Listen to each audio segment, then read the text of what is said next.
we'll just lean away from the microphone. Is there public question time? Yes, indeed. I mean, if we have 45 minutes pre-submitted, Okay. if that is not entirely taken up, I will open it to the public. Okay. Yeah, but I feel that it's not unlikely with the questions we have. This is good. That's all I wanted to know.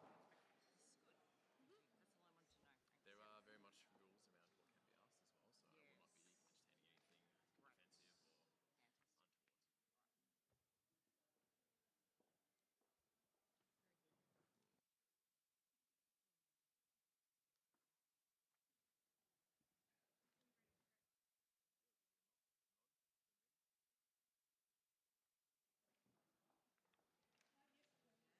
I can't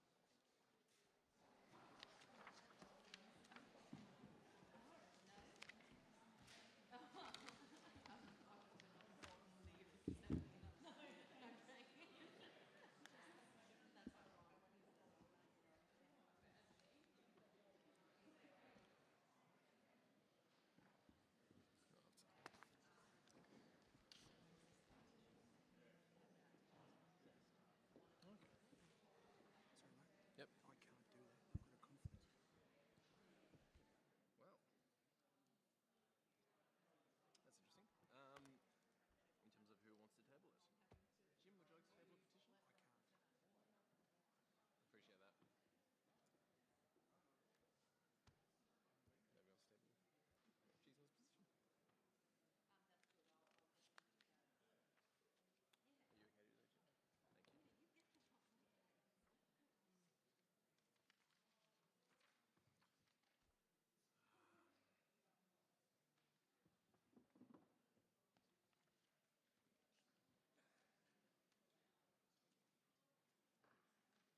Nobody else table Jesus' position?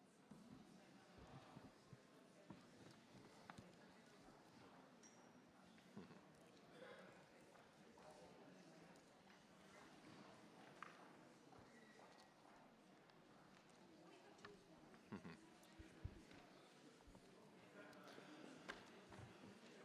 All right, good evening everyone.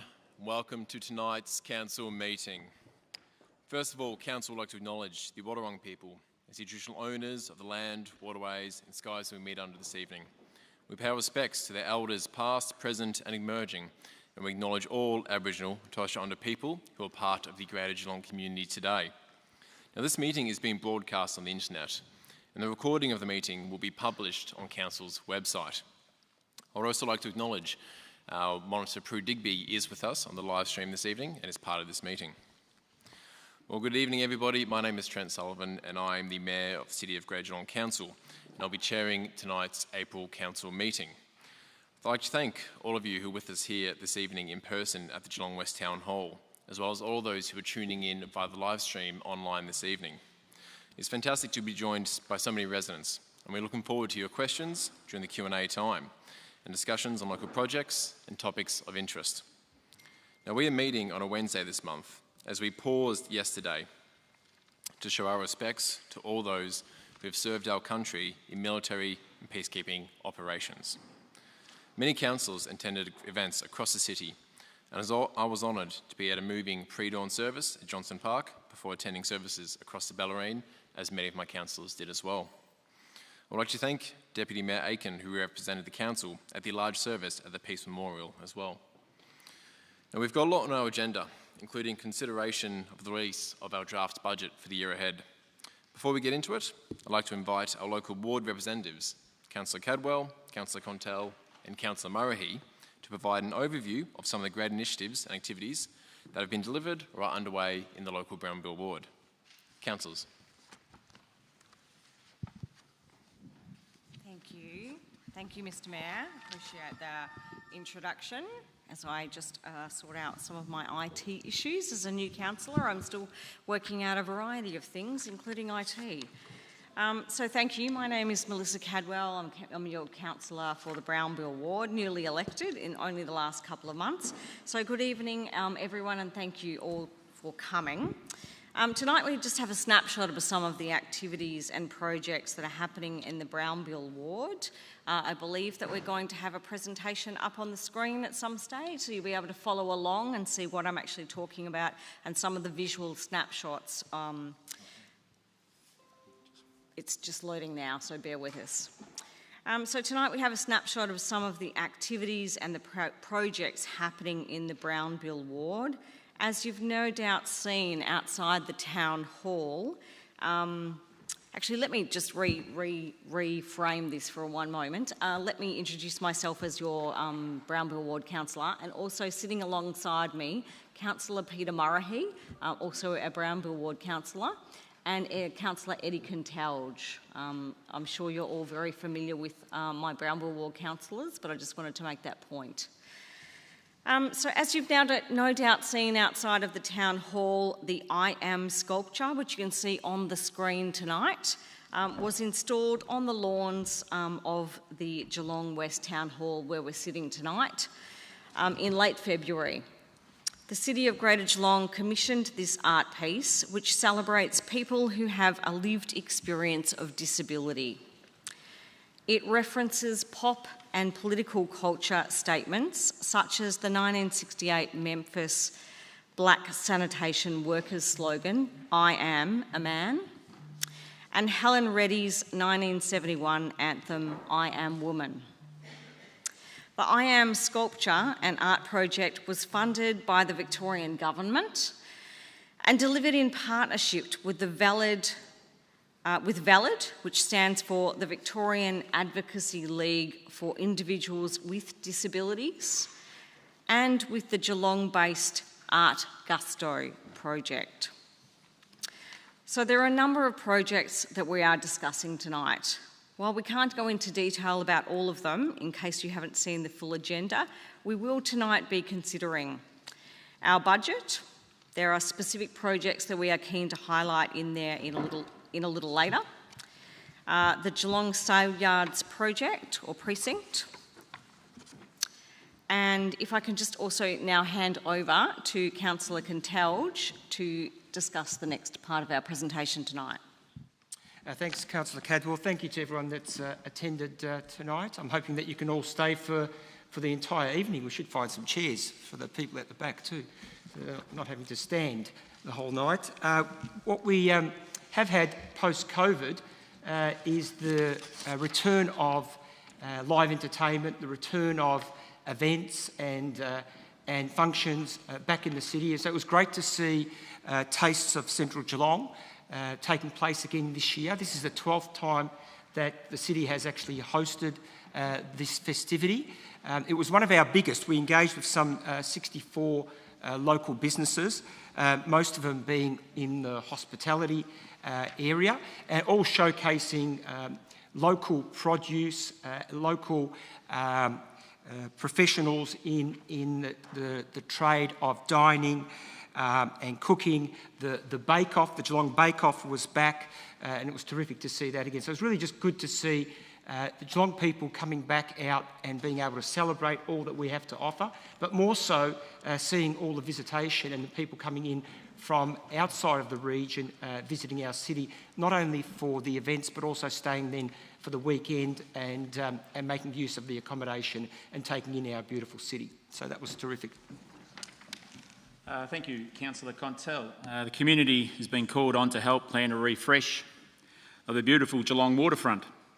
The waterfront is an iconic part of Geelong's identity and a place of deep cultural heritage, spanning Rippleside Park, Western Beach Boat Shed, Steam Packet Place, Eastern Beach and beyond Limeburners Point, all places we're all familiar with. It has a number of uses: hospitality, retail, recreation, water sports, events and socialising.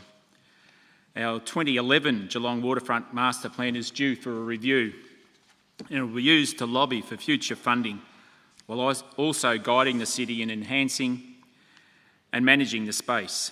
We want to hear from people living, working in and visiting the area to understand what they value about that area. The updated master plan will guide future development and public realm upgrades along the foreshore over the next 10 to 20 years, which will enhance the landscape quality, public accessibility, walking, cycling, connections to the water, visitor facilities, events and temporary business provisions, tourism and cultural information and operational management and services. And of course, other major projects in the area will be the Geelong Convention and Exhibition Centre and the Geelong Waterfront Safe Harbour Precinct. Thank you. Thanks, Councillor Murray. The latest round of grants awarded by Council saw 44 groups, clubs and organisations share in $3.3 million worth of funding, and a number of those were from the Brownbill ward. There are a few that we would like to highlight. A total of $23,100 went to the Friends of the Geelong Botanic Gardens to fund the Wadawurrung Connection, which is a cultural heritage project designed to promote the Indigenous names of the plants and the features of the gardens. Thanks, Councillor Cadwell. Look, one of the things that I've certainly observed over the last decade is that the community, and particularly our community organisations such as sporting clubs, multicultural organisations, a lot of the community support organisations really value the council grants program, and there's been many and varied projects that have been funded through the city, some of them in partnership with the state as well, that have delivered some tremendous contributions for our community. What we do see is a lot of the sporting clubs applying for our grants, and as Councillor Cadwell said, there were a number of successful applicants in the Brownbill ward, and some of those were the Western Heights Secondary College obtaining a grant of some $350,000 for lighting of the sporting oval. Also, East Geelong Football and Netball Club were successful in obtaining some $33,000 for new netball courts.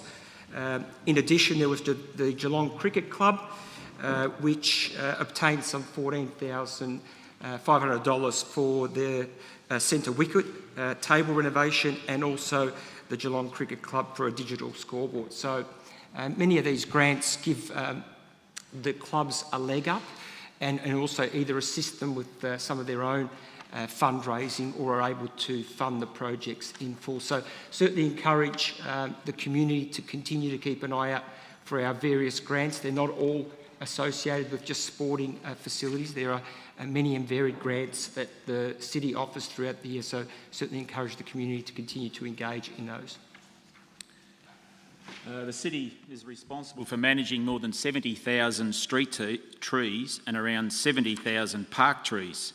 The tree management unit is forecast to plant more than 2,800 trees in the 22-23 financial year, and this month of April is planting season. So more than 1,000 trees will be planted this season, spread across 4 wards. Priority areas include Corio, Lara, Highton, Leopold and St Leonard's. And there will be 370 trees planted in the Brownbill ward. About 3/4 of these will be directed to 16 streets in Newcombe, a mix of dwarf yellow bloodwoods, apple gums, lightwoods and Chinese elms. It's great to see part of our ward being greened. There's also 95 trees going to Richmond Crescent and Fine Street in South Geelong. Thank you, Councillor Murray. The Council has long-term goals to support the expansion of our live music, arts and culture. The Surround Sounds Geelong and Ballerine Music Festival are one of the ways that we are promoting our music scene. The inaugural edition of the festival, which was held from April to May last year, was presented by the city in conjunction with the Victorian Government through Creative Victoria. The numbers were massive: 840 musicians performing 90 events in 35 5 different venues to more than 14,000 people. Not only did this provide outlets for our local artists, it provided a welcome cultural tourism boost as people from outside the region visited to see some high-profile and unique performances. So it's great to see that Surround Sounds Festival is coming back in 2024. Thanks, Councillor Cadwell, and certainly Surround Sounds was fantastic. I'm not sure if anyone else got out there, but there was certainly a range of great events. In the same theme, Council really is trying to support our live entertainment and our artists that are in the town. And as a result of that, the Music in the City series continues. Most of you would be familiar with this, and if you're not, where you can experience different local artists, songwriters, creatives, predominantly is in Little Mallet Street. The program runs every weekday in that area from 12 till 2 p.m. And so there's a whole range of different music that is played, whether it be indie or pop or folk. And I really do encourage you to get into those spaces because it is terrific to listen to our local artists. We've got also great venues in and around Geelong that do support our local artists, but here it's totally free and a great program to promote our local musicians and live entertainers. And I hope you may have all noticed the opening of Denny's Place, which will have huge benefits for pedestrians moving north and south through the western fringe of the city. It better connects the waterfront, Greenspine and Little Mallet Street's thriving retail and hospitality venues. Students and staff from Deakin University love it. There's a large amount of office workers at this end of the CBD and will be further encouraged to access Little Mallet Street and its adjacent laneways. We've seen new laneways activate new areas, bringing more people and more opportunities for both existing and new traders. This project is just another reason why we're experiencing an exciting period in central Geelong. The funding provided through the Geelong City deal to improve and transform the city is being backed by a huge wave of commercial investment. The huge upgrade to the arts precinct, the creation of the convention centre, the addition of high-rise apartments and hotels, and the setting up of new corporate headquarters are lifting the energy and the standards of the CBD. Thank you, Councillor Murray. And finally, to talk about the Frank Costa statue, which is particularly dear, I know, to Councillor Aitken's heart. So the life and achievements of the late Frank Costa AI will be publicly recognised with a permanent bronze statue in the central Geelong area. Frank, who died in 2021, holds a special place in the community for his philanthropy, for his role as the Geelong Football Club president, his business endeavours and his advocacy in this region. Council has partnered with Mr Costa's family and with the Cats to make a memorial a reality after the Geelong Authority member Rory Costello approached us with this idea. Respected Australian sculptor Lewis Lawman is creating the public art based on the vision to memorialise him as the paper boy, in a nod to Mr Costa's time selling newspapers here locally in Geelong as a child. The statue will be will be installed on the northeast corner of Ryrie and Moorabool Streets in front of the T&G building, where the businessman once sold these papers. And we expect to unveil this in mid-2023. That's all from the Brownbill Ward councillors. We thank you all for listening. Appreciate your time.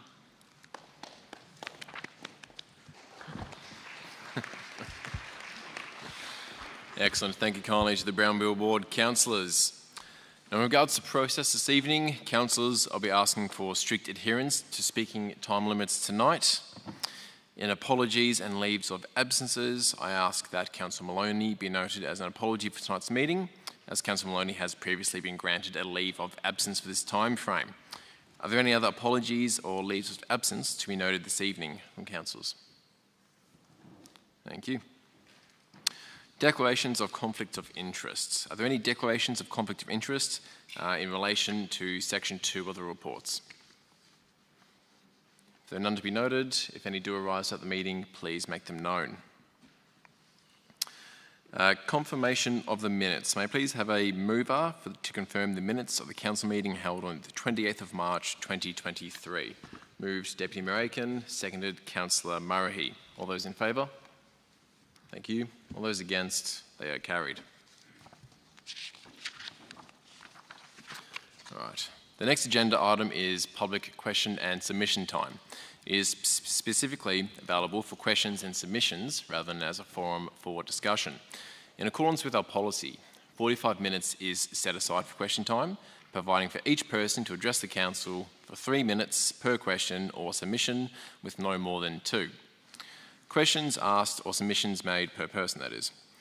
A maximum time limit of 3 minutes applies to each question and submission as stated. Questions and submissions provided in writing prior to the council meeting will naturally be considered first.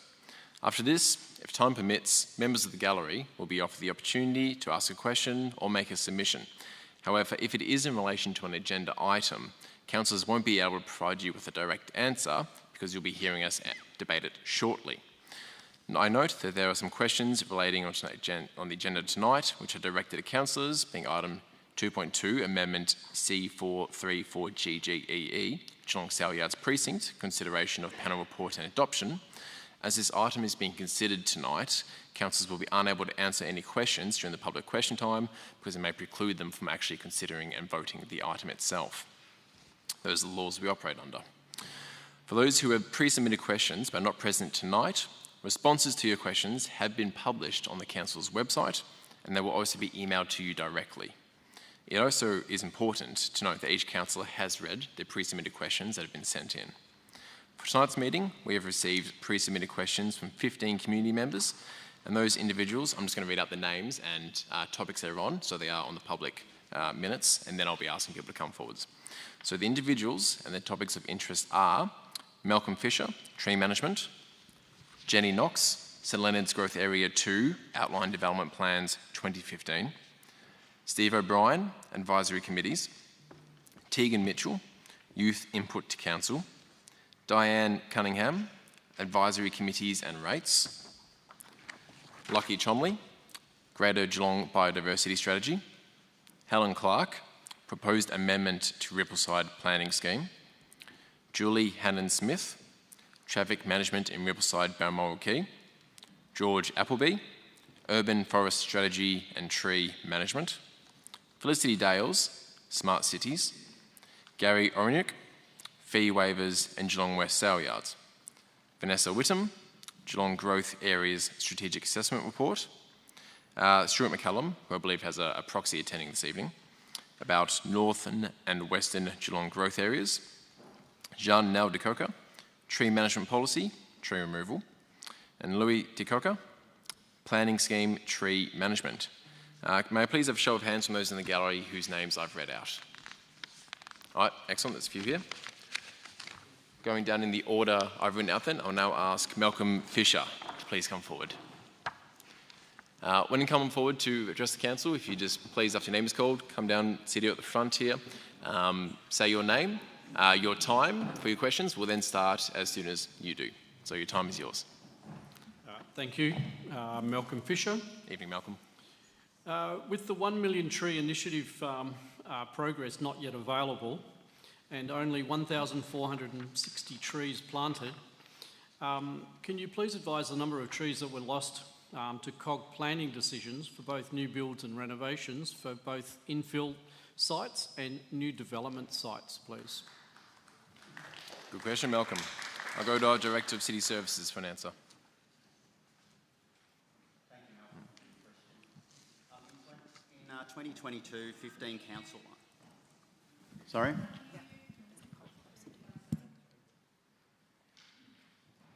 Better? If you speak directly into it. Now it's good. Thank you. Thanks, Malcolm. In 2022, 15 council-owned or managed trees were removed under a permit application process, with new trees being planted in accordance with the public tree management policy. Council does not record the total number of trees removed and or planted on private land.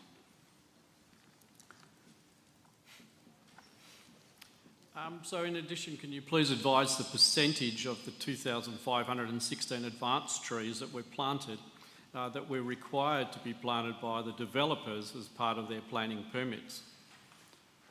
Thanks, Malcolm. In 2022 planting season, 94 trees were planted in streets and reserves as part of the tree canopy contribution for the 15 council-owned or managed trees that were removed due to the developments. This comprises 3% of council's total planting number for the 2022 season. So well short of 1 million. Okay, thank you. Thank you, Malcolm.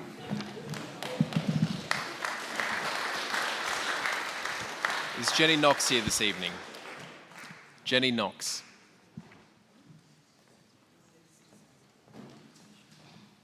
Good evening, Jenny. Good evening. My name's Jenny Knox. My question is, in the COG planning scheme for the St Leonard's Growth Area 2 Outline Development Plan 2015, Ibbotson Street between Murradock Road and Bluff Road was to be discontinued and established as a greenway. Can you please advise when this will be actioned and if the Ibbotson Street Road Verge conservation area has been relinquished to the St Leonard's lifestyle community to manage? Thank you, Jenny. I'll go to our Director of City Planning and Economy. Thank you, Mayor, and thank you, Jenny, for the question. Both Ibbotson Street and Bluff Road are government roads and their status remains unchanged. As part of the Lifestyle Village development, additional private land containing vegetation along the edge of both roads will be given to Council to manage. Land in the completed section of the village facing Ibbotson Street has already been transferred over to Council.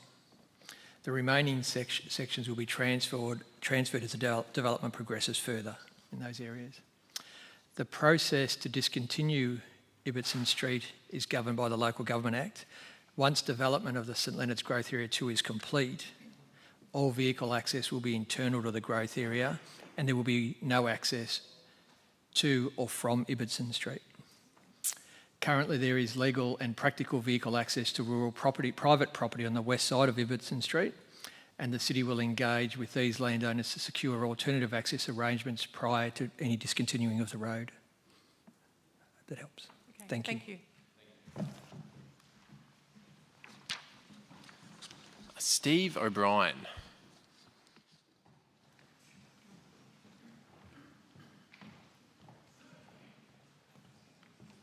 Good evening, Steve. Yeah, I'm Steve O'Brien. I just wanted to, I would like to address an article from the Bellarine Times on 31st of March 2023 announcing a new LGBTQIA+ advisory committee to the Geelong City Council. Trent Sullivan said the rainbow community still faces disadvantage such as discrimination, stigma, poor mental health and violence. I think there's obvious favouritism above other community groups who are just as in need of such a committee. Family and homeless groups, COVID-19 unvaccinated and other ethnic groups, for an example, who are also facing huge disadvantages of discrimination, stigma, poor mental health and violence. It is disappointing this minority group has been singularly selected so our local council can strengthen what they call a commitment to better support and engage what I call this self-segregated community group.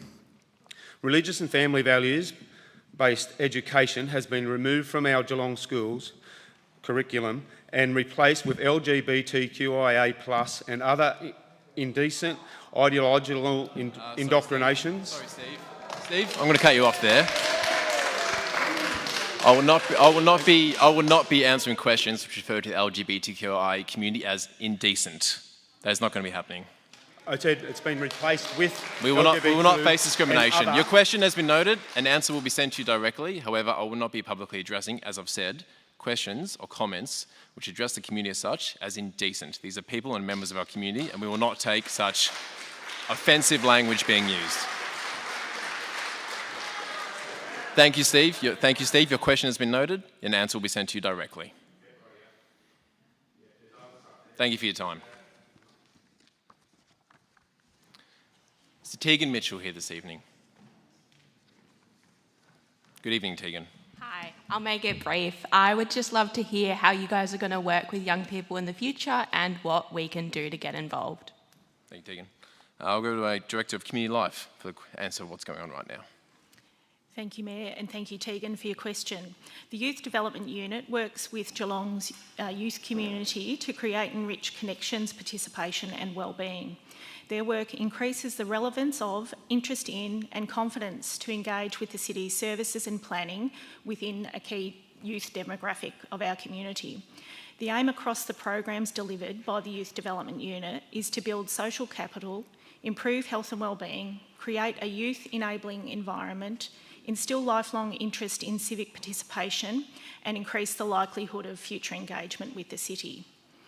The City's Youth Development Unit's business plan outlines over 40 youth and evidence-informed projects and activities available to young people from 12 to 25 years.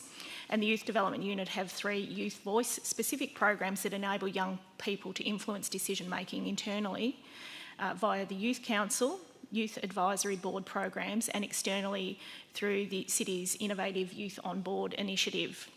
The City are currently recruiting members to join Youth Advisory Boards via the City's Have Your Say page, and these place-based boards will help inform Council on the infrastructure, programs and activities that are needed by young people. The advisory boards are co-chaired by ward-based youth council members to ensure the advice feeds into youth council reports and presentations delivered by the junior mayor in these chambers, ensuring all young people are able to have a say on matters of importance to young people. So Tegan, I encourage you to get on the city's website and have a look at the youth page and the Have Your Say page. There's lots of opportunities to get involved. Thank you. Thank you. Is Diane Cunningham here this evening?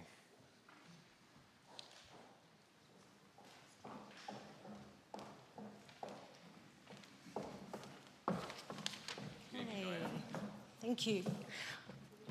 Good evening to everyone. You say your name, your time will be yours. Diane Cunningham. Thank you. Can you hear me? Yep, loud and clear. I've got 2 questions. Okay, following on from the gentleman before, Steve O'Brien, I do have one to do with a similar topic. An article from the Geelong Times on the 31st of March announced a new LGBTQIA+ advisory committee to the Geelong City Council, with an accompanying council member to chair their monthly meetings. Geelong Council's Trent Sullivan said the committee will give this group an official voice and align it with Council's desire for a diverse, healthy and socially connected community. According to Trent Sullivan, this advisory committee will play an important role in guiding Council to address and reduce any homophobia, biphobia, transphobia and other forms of sex and gender-based discrimination in our community. This type of favouritism is similar to our Victorian state governments giving funding of $11.3 million to support the full delivery of reforms for the reintroduction of the once illegal sex work in Geelong. $5 million of this funding went to Victoria's WorkSafe to implement a workplace safety program for sex workers, and $1 million went to community awareness. The rest of the funding distribution is unknown. These sex workers also receive free legal support. My question based on that is, given Council commits significant funds to this group already, and considering the Council already suggested increasing our rates to pay for the 2026 Geelong Commonwealth Games, how does our Council plan to fund this advisory committee and the nominated accompanying councillor? Thank you for your question, Diane. Thank you. I'll pass to the Director of Community Life for some information on the background of this committee. Thank you, Mayor Sullivan. Thank you for your question, Diane. The City of Greater Geelong has a number of plans and policies that inform the work we do in relation to the LGBTIQA+ community and all of our diverse communities. Council's guiding document developed with the community is the Clever and Creative Future, where the vision incorporates the diversity of people and their commitment. The City's Social Equity Framework 2022 to 2025, adopted by Council on the 24th of May 2022, sets out what Council needs to consider in terms of the principles of social justice, equity, diversity, inclusion and human rights in every service, program the City delivers, and every space and place the City manages. As a community group within the wider community, the LGBTIQA+ community still faces discrimination, issues of safety, unequal access to opportunities and services. Due to these issues, people whom identify in this community have much higher risk of anxiety, depression and suicide. Hence, it is important that the City works with this community. In addition, the City has multiple other advisory committees that address issues of diversity and inclusion and social justice, including the Access and Inclusion Advisory Committee, the Ageing Well Advisory Committee, the Killinjit Aboriginal Advisory Committee, Women in Community Life Advisory Committee and the Youth Council. Council's commitment to this advisory committee, as per all of them, is $20,000 per annum maximum, with 10 community members and the council volunteering their time. By supporting and coordinating the LGBTIQA+ advisory committee, it is not a form of favouritism, but a necessary and important work towards equity and inclusion.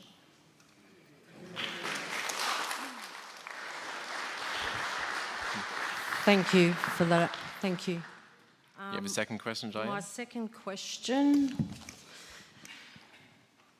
in relation to potentially increasing our rates and charging rates in general, the ATO classes local governments and councils as ABN trading companies. The Fair Work Act, Section 35, states if you have an ABN and you employ people, you are a company. Companies require a written contract with full disclosure to do business with anyone.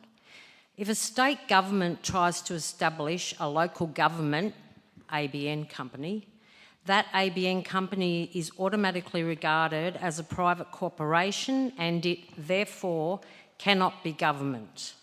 So my question is, I would therefore like to ask how a private corporation, ABN trading company, is able to act unlawfully as a level of government, local, and impose fines, taxes on the people, i.e. council rates, when in 3 referendums, 1974, 1988 and 1999, the electors voted overwhelmingly against altering the Constitution to recognise local government. So that's a big no. Thank you for your question, Diane. Thank you. I'll throw to the Director of Community Life again to answer that one. Thank you, Mayor Sullivan. Council derives the power to impose rates and charges from the Local Government Act 1989.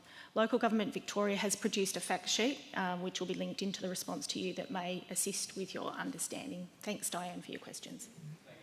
Thank you. Thank you, Mayor and councillors, for allowing me to ask my questions. Thank you. Best. All right, I'll go to Lockie Chomley, please.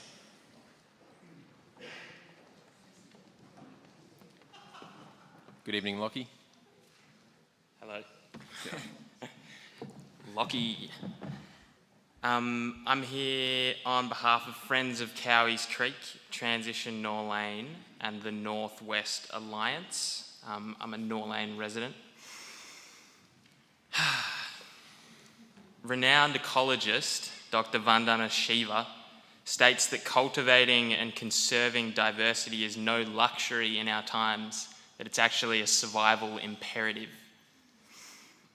How we manage our landscapes for biodiversity is of critical importance to all Earth communities in these times. The Northwest growth areas are a great opportunity to bring abundant life back to Geelong's Northwest by cultivating and conserving biodiversity. However, the current Environmental Protection Plan doesn't seem to even mention restoration, despite giving insufficient consideration to preserving what's there. the plan doesn't seem to even attempt to reverse the declining conservation values of this landscape. My first question is, the targets for biodiversity included in the Greater Geelong Biodiversity Strategy include an application of net gain biodiversity to areas undergoing redevelopment. So how does the absence of restoration in the current plan align with the stated biodiversity target? Thank you for your question, Lockie. I'll go to the Director of City Planning and Economy for a response. Thank you, Mayor, and thanks, Lockie, for coming along tonight to ask the question. The draft plan that you're referring to, the strategic assessment report and supporting documentation haven't been released yet. These documents will be subject to a decision by Council before being released for formal consultation. Public consultation is part of the process to prepare the plan, and we'd welcome your feedback and others on the commitments and measures in the plan when it is released in the near future. The strategic assessment report must address how impacts to biodiversity will be avoided, mitigated and offset to ensure long-term protections are consistent with state and council objectives for biodiversity. Restoration of biodiversity within the strategic conservation sections of the growth areas is a key priority of that strategy. Welcome your next question. Thanks. The biodiversity strategy also reflects a commitment to lead by example in the protection and enhancement of biodiversity. So what steps will the Council take to ensure that the regeneration of biodiversity is prioritised as a part of the planning and delivery of these growth zones? Yeah, thanks again, Lockie. Certainly the City is leading the strategic assessment for the growth areas that will consider the impacts of the growth areas on biodiversity rather than us doing an ad hoc consideration of impacts by proponents for individual development applications. This has never been done before by local government. It's a significant area we're trying to cover in this strategic approach. Thanks again, Lockie, for your questions. Thank you, Lockie.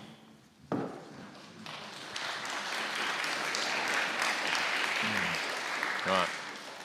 Is Helen Clark here this evening? There we are. Good evening, Helen. Good evening, everyone. It's your ex-Darwinite, now Rippleside villager here again.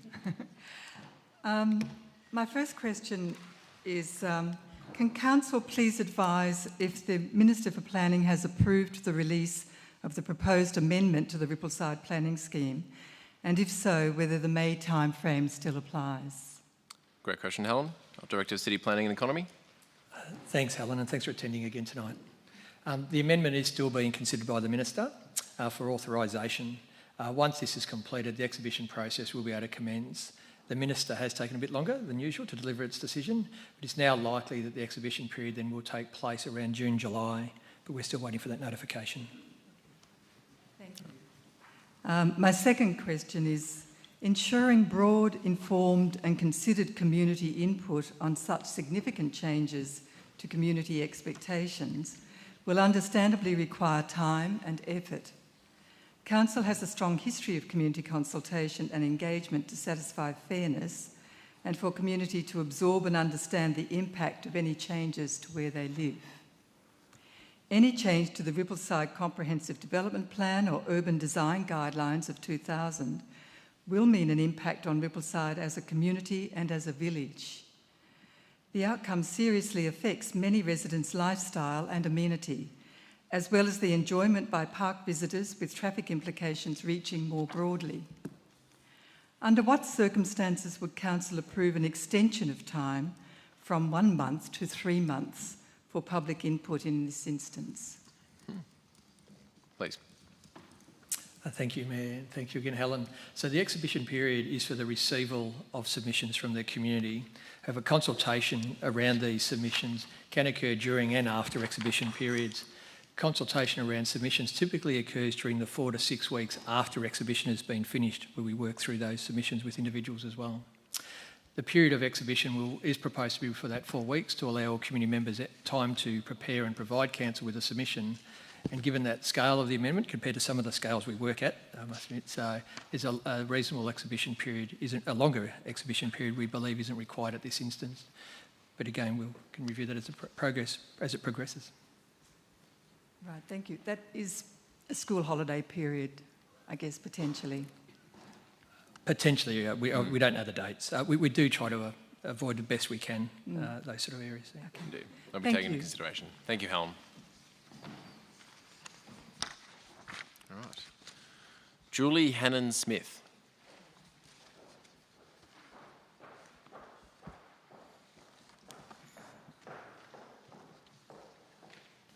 Good evening, Julie. Good evening. Your time is yours. Thank you. Thank you, councillors. Thank you, staff. And thank you, members of the public. I'm here on behalf of Rippleside community, and my questions are in response to a letter I sent to councillors on the 23rd of March regarding traffic issues affecting health and safety of residents of Rippleside. Thank you for your reply on the 18th of April. However, the reply doesn't fully grasp or understand the current and future traffic situation along Rippleside Park Drive, Liverpool Street and Balmoral Crescent in particular. The response given to the traffic volume is that it is temporary, and it advises delaying any calming measures due to what they assert are perceived increases in traffic count, which could not be seen as accurate due to the unusual nature of traffic flow resulting from the works. Now, what they're referring to there, as many of you are aware, is the current development of stages 3 and 4 at Balmoral Quay. The respondent also said they expect the volume will reduce upon completion of the works. The Rippleside community really wonders how traffic is going to lessen given that these works at Balmoral Quay have been going on since at least 2016 and envisioned for another 6+ years. Stages 3 and 4 are currently being constructed, and they'll likely add an extra 110 resident cars coming and going along the two main streets of Liverpool and Balmoral Crescent. Stage 5 proposes a further 187 cars to local traffic. How will normal ever return during and after the permanent development of Balmoral Quay? So my question is this: on what basis have officers evaluated this as a perception of increase of traffic count to being inaccurate, to being temporary and unusual? And if so, what assessment has been undertaken to state this? And if so, can the community have access to that, please? Great question, Julie. I'll go to the Director of City Services for response. Thank you, Mayor. Thank you for your question, Julie. Developments within the city often will cause an increase in heavy vehicles during the construction phase of the build. This increase in heavier and additional vehicle volumes is typically reduced once the developments are finished or the workforce subsides during that construction. Due to construction being temporary, the city doesn't assess the need for new infrastructure to be installed during this period. Once the development is finished, the city can review how our road network is operating to see if additional infrastructure, including pedestrian crossings and traffic calming, will be needed longer term. Let's hope there's not any incidents or fatalities. Indeed. I'm very sorry I couldn't get this printed in time, but I will be submitting it. And in the bottom right-hand photo and the left-hand photo, you'll see trucks parking right on top of the only pedestrian walkway access to the park from the Rippleside area across into the park. The truck is parked there, blocking the pedestrian crossing and unloading, blocking cars going both ways. And in the top photos, you'll see a child is trying to cross on his scooter. This is incredibly unsafe, and it's irresponsible of council to continue it. Absolutely, My Julie. second The question. council does not condone any illegal parking practices, and will So it's definitely in a be able to check out. non-standing zone. Yep. Thank you for bringing it to our attention. Absolutely. My second question again relates to the safety issue for crossing the local roads. I add that the Bay Trail was referred to as part of my response, but it's out of scope in relation to the question. Safety in crossing was highlighted in our Rippleside community survey. We had 116 responses out of 198, so a significant number. And it stated they are a constant worry for pedestrians, prammers, those with children, people with mobility issues and the elderly, as there's no marked pedestrian crossing that exists along Liverpool or Balmoral Crescent. And there is constant barrier curbing that goes around the full range of the park, causing difficulties with people with wheels of any sort. So prams, walking frames, etc. Locals feel unsafe crossing to the park. Unfortunately, that was not addressed in the response.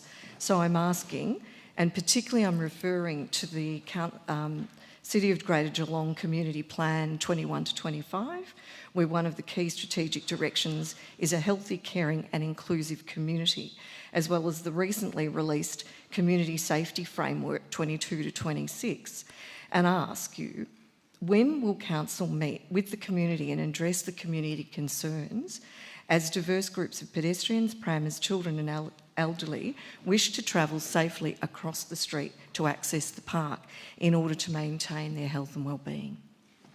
Thank you, Julie. Thank you, Director. Julie. The City are currently undertaking a feasibility study and concept plan to revitalise the Bay Trail, which is an existing trail from North Shore through to central Geelong. The trail includes the Bob McGovern track, which connects to Rippleside Park. The consultants working on this project are investigating how to improve the Bay Trail and will propose a concept design for how the trail connects Rippleside Park as part of the overall concept plan for the Bay Trail Revitalisation Project. The project will help us determine how we can improve access and connectivity in this area. At this time, there are no pedestrian crossings proposed for Liverpool Street or Balmoral Crescent. Thank you, Julie.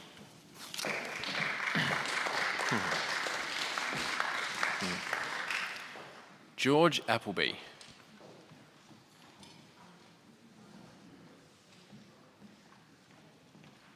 Good evening, George. Good evening, thank you. I'm going to get you to state your name. Your time will be yours. Thank you. The urban forest strategy highlights that our urban forest is the sum of all public and private trees in Greater Geelong. In December 2022, the Council amended its previous policy that covered the entire tree canopy of Geelong and unanimously endorsed a public tree management policy. The Urban Forest Strategy 2015 estimated that 7% of the tree canopy cover was on private land and 7% on council land. So the new policy therefore responds to only 50% of Geelong tree canopy cover in the public realm. Despite resident requests to hold back this policy and to consider it jointly with a private tree management policy, sorry, I've lost my place, it's hard to read this. No worries. Council adopted a public tree exclusive policy. At the meeting, Councillor Maloney stated that we're wanting to, as a council, increase the amount of urban tree canopy and that we have to, in order to mitigate the effects of heat island. So adopting an exclusive public tree policy without a parallel policy on private trees significantly weakens tree protection. It puts the advancement and preservation of our urban forest strategy, urban forest at risk. So the Urban Forest Strategy 2015 estimated, again, basically estimated Geelong's tree canopy cover as 14% compared to an optimum of 40%. Against the optimum, the strategy sets a low target of 25% tree canopy cover by 2045. The Council has since reported on different occasions on challenges that impede improving the public tree canopy coverage. So my first question is, How does the Council's decision align with the urban forestry strategy's recognition of private trees as part of Geelong's tree canopy? Thank you for your question, George. I'll go to the Director of City Services for an answer. Thank you, Mayor. Thank you, George, for your question. A council policy is a guidance document for city officers as it is not an appropriate tool to manage decision-making on private land. City officers are currently compiling a report that will outline options for enhancing protection of trees on private land in urban environments within the Greater Geelong area and identify the process or processes for introduction of any such initiatives should council wish to pursue them. It is anticipated that this report should be completed by July this year. Thank you. Right, the second question is, given the hasty adoption of the new policy, what meaningful steps did the Council take since December 2022 to improve the urban forest that the old policy prevented or did not facilitate? Thank you. Director. Thank you, George. The review of the policy was undertaken in 2022 in consultation with council officers and the community. Among the changes adopted, the policy provided greater clarification on when the city will not remove or over-prune trees, how tree canopy contributions work, and how we will consult with the community moving forward. Thank you for your questions, George. Thank you.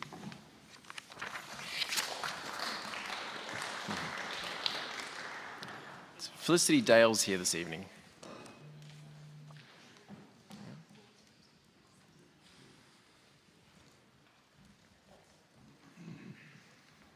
Good evening, Felicity. Hi. Thank you. Yes, Felicity Dales. Thank you. And my first question is, in the Smart City Strategic Framework 2021 on the website, under Partnerships and Participation page number 16, the stakeholders, one of which is community, it states, share ideas about key projects that can enhance livability, provide feedback on current initiatives and projects, empower vulnerable groups to engage with smart technology, working together to support new ideas and solutions to local issues. What current or future opportunities for participation and partnership, as presented in Figure 3, are tabled for us as a community that we can partake in? Excellent question, Felicity. Thank you. I'll go to the Director of City Planning and Economy for a response. Thank you, Mayor, and thanks for coming along again, Felicity. The Smart City projects are undertaken using a mix of council funding and grants, which are currently being considered and defined, so forthcoming engagement opportunities can't be confirmed tonight. There are many aspects of the city that are supported by urban innovation and technology, ranging from smart lighting or proposals for telecommunication infrastructure. The engagement could be in the form of a master plan or an advertised planning application, and these are much more regular and can be accessed from the Have Your Say engagement platform, so you certainly can register online to receive those notifications. Mm-hmm. Lastly, as noted in your question, community participation and partnering can take in so many forms. For example, the Live Life Connected program focused on supporting older community members to do important tasks online. Furthermore, many local innovators are supported by council to discover resources and opportunities that help them drive our clever and creative vision in multiple forms. Thank you. My second question is, with a Smart Cities Forum currently being organised for community stakeholders to participate in, besides asking questions in this forum and other opportunities presented, will there be opportunities to dialogue and debate issues for further consultation and consideration? Certainly, the Smart City team is still working through the specifics of the event for community members to participate. Mm-hmm. So watch this space, I guess, and we're certainly, I know you've liaised with Adam before as well and can keep you up to date on that. Mm. The Smart City initiatives are delivered in the same manner as other local, our council businesses. So in addition to the engagement obligations that are described in the Local Government Act and the council's community engagement policy, which outlines how and when feedback and insights are gained from the public. For example, to inform the Smarter Suburbs project, the city's Have Your Say platform was used to better understand the digital divide that we may have in our community as well. So the Have Your Say page is that sort of key area to link into. Thanks, Felicity. Thank you. Thank you, Felicity.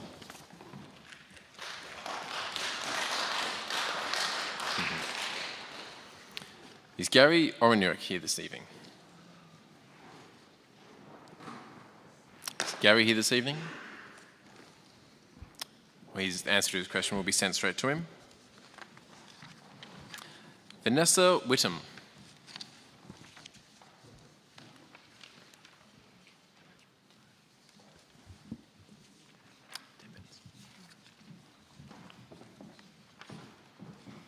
Good evening, Mayor, councillors, Good evening. members of the public.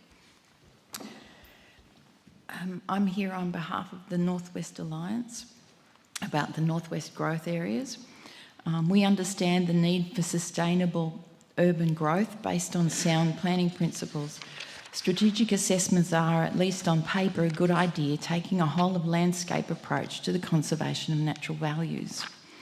An EPBC plan is being prepared as part of the documentation for the Geelong Growth Area Strategic Assessment Report, which is intended to demonstrate impacts on and conservation measures for matters of national environmental significance under the EPBC Act. However, the draft provided to the community currently lacks important detail and neglects to mark for preservation particular areas of known federally listed biodiversity, as well as riparian, cultural and conservation buffers. My first question, in the terms of reference for the Geelong Growth Area Strategic Assessment Report, the map of the strategic assessment area includes the entirety of Cowies Creek to Corio Bay, the entirety of Heels Road and the western bank of the Moorabool River, where it adjoins the Western Geelong Growth Area. Why have these areas been omitted from the existing ecological condition report prepared by Ecology and Heritage Partners? Good question. Thank you, Vanessa. We've got our Director of City Planning and Economy. Thanks, Mayor, and thanks, Vanessa. And in part, obviously, as I answered some of the questions probably to Lockie before as well, but the draft plan, the Strategic Assessment Report and supporting documentation has not been released formally. These documents will be subject to a decision by Council before being released for formal consultation. Officers preparing the documentation have shared information with targeted stakeholder groups in the preparation of these draft documents. The map in the terms of reference identifies two area types relevant to this question, the strategic assessment area and the key development areas. The development area is a land where urban development is proposed to occur, and this is the focus of the survey efforts. The inclusion of the broader strategic assessment area also enables a more holistic consideration of potential impacts from the growth areas to be included in the plan. It enables steps to be included in the plan to ensure the impacts from development outside the primary development area, such as connecting to existing stormwater infrastructure, are considered in preparation of the strategic assessment report, the EBPC plan and the resulting commitments and measures. Thank you. Thank you. Thank you. Question 2. Under the terms of reference, the report must include at a minimum a description of Indigenous land use and values, which is clause 3.1b.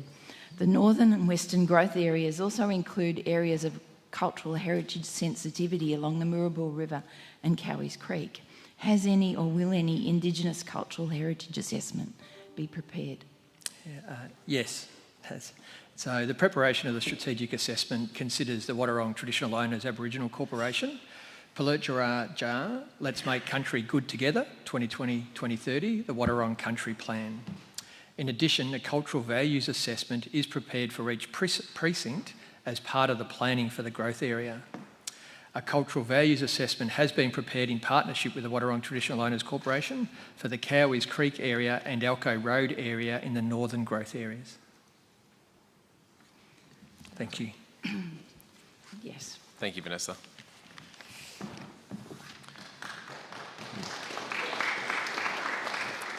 Now, Stuart McCullum has submitted a question, but I believe he's not here and he's a proxy in his place. Yep. Stuart was my science teacher in year 8. There you go, and still going. Yeah. All right. I've got a few Stuart people that know Stuart. All right. He's at underwater hockey training tonight. Roger that. All right, Lockie, we'll get into it quickly then, please. Sorry. During the formation of the Riverstone housing project on the Moorabool River, strong, well-informed community action eventually protected more of the riparian zone than had been intended by the developers and the Golden Plains Shire.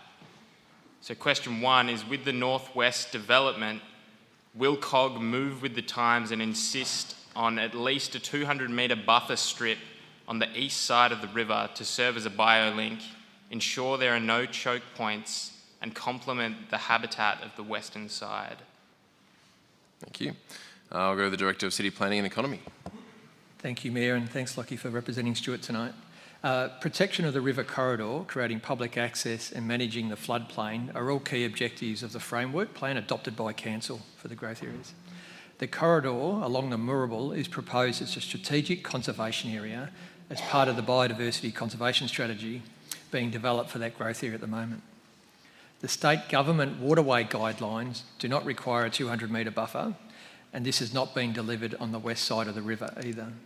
The extensive floodplain on the east side of the river will necessitate a river corridor, though much greater than 200 metres, in many locations along the east side of the river, as shown in that framework plan. The final river buffer will be established through the preparation of the Moorabool River Master Plan as part of the Batesford North Precinct Structure Plan. This will take into consideration the extent of the floodplain, community expectations about community infrastructure, the views of the state agencies and landowners, as well as all available funding for delivery of these projects. Right. Question 2, what impediments, the protection and where needed, revegetation to augment existing habitat and remove choke points would be an excellent long-term benefit to the new communities of people, flora and fauna. It'd send a message that COG cares about biodiversity and would reinforce the visionary work of its BioLinks team.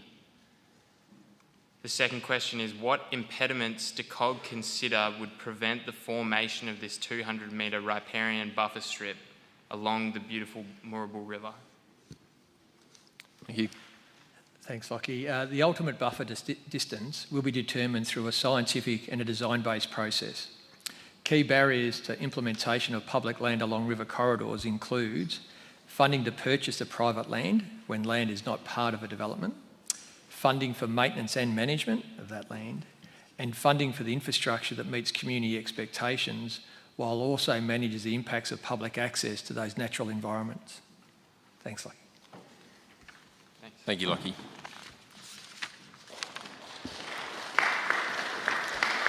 Right. Jean-Nel Decoca. There you go. Good evening, Jean. Hello, good evening, Mayor and Councillors.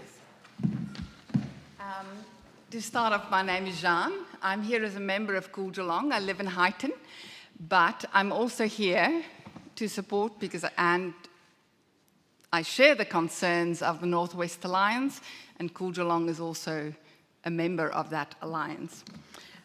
My first question. The 2015 COG Urban Forest Strategy clearly states its objective to enhance the public and private tree population in all of the suburbs and townships across Greater Geelong.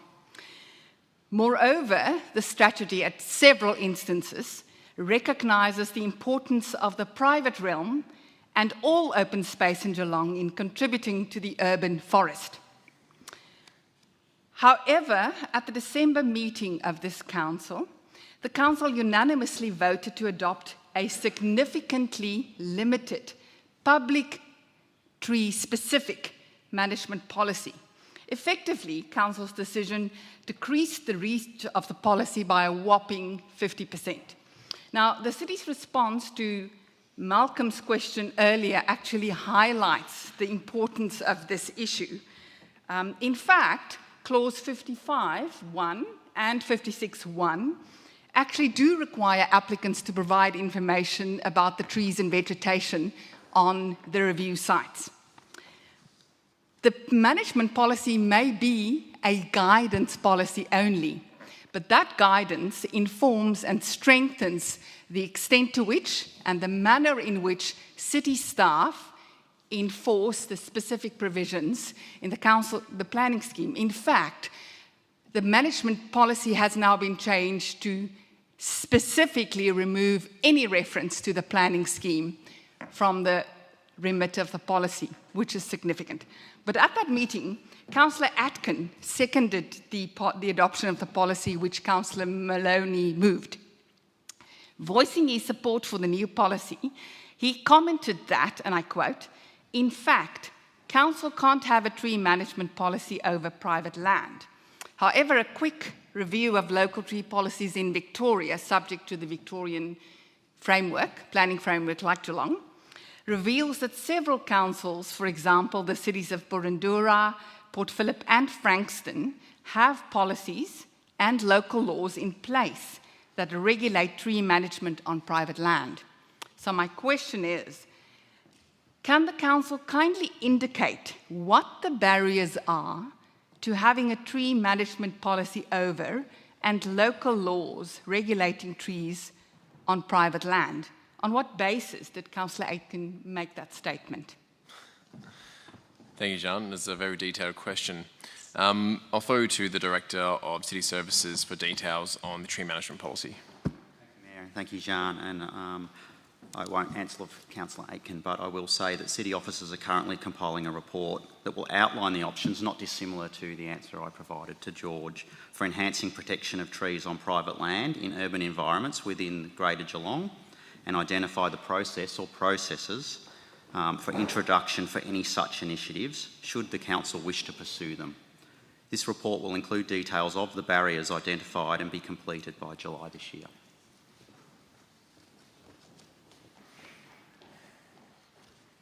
Oh, sorry. I thought you were going to give me information as to the basis on which that's... So we're currently working on a report about private trees on private land, and until that's formalised, I can't give you an answer. Okay, thank you. Second question. Can the council... Well, let me start here.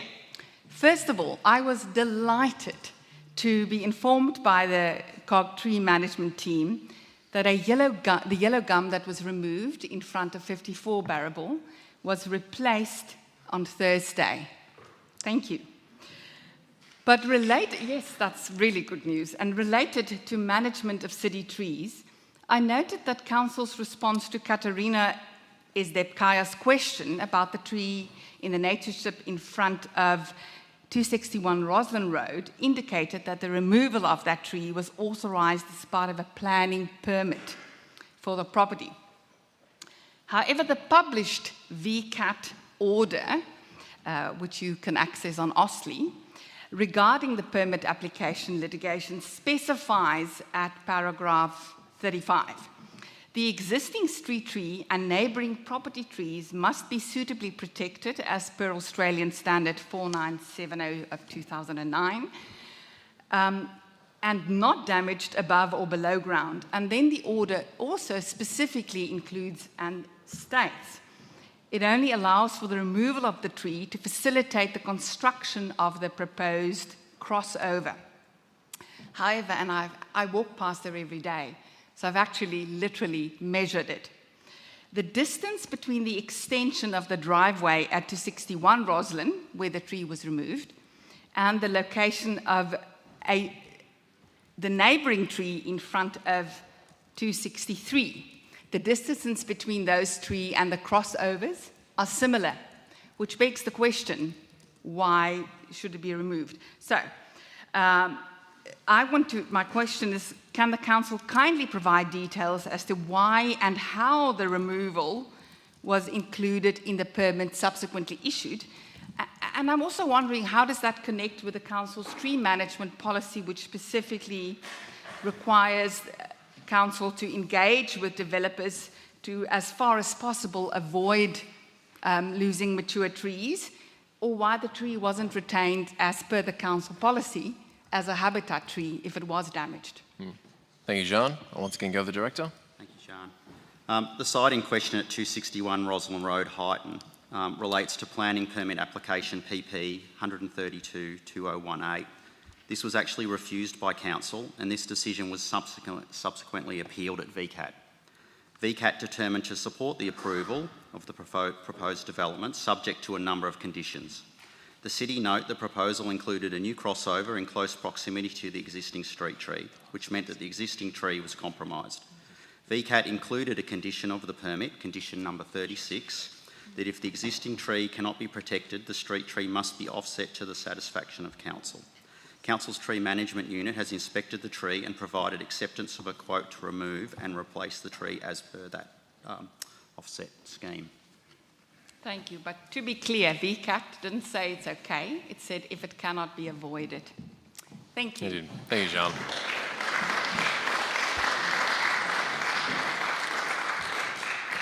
Now, unfortunately, we are over our allotted question time of 45 minutes. However, there is just one more pre-submitted question which I will allow. So is...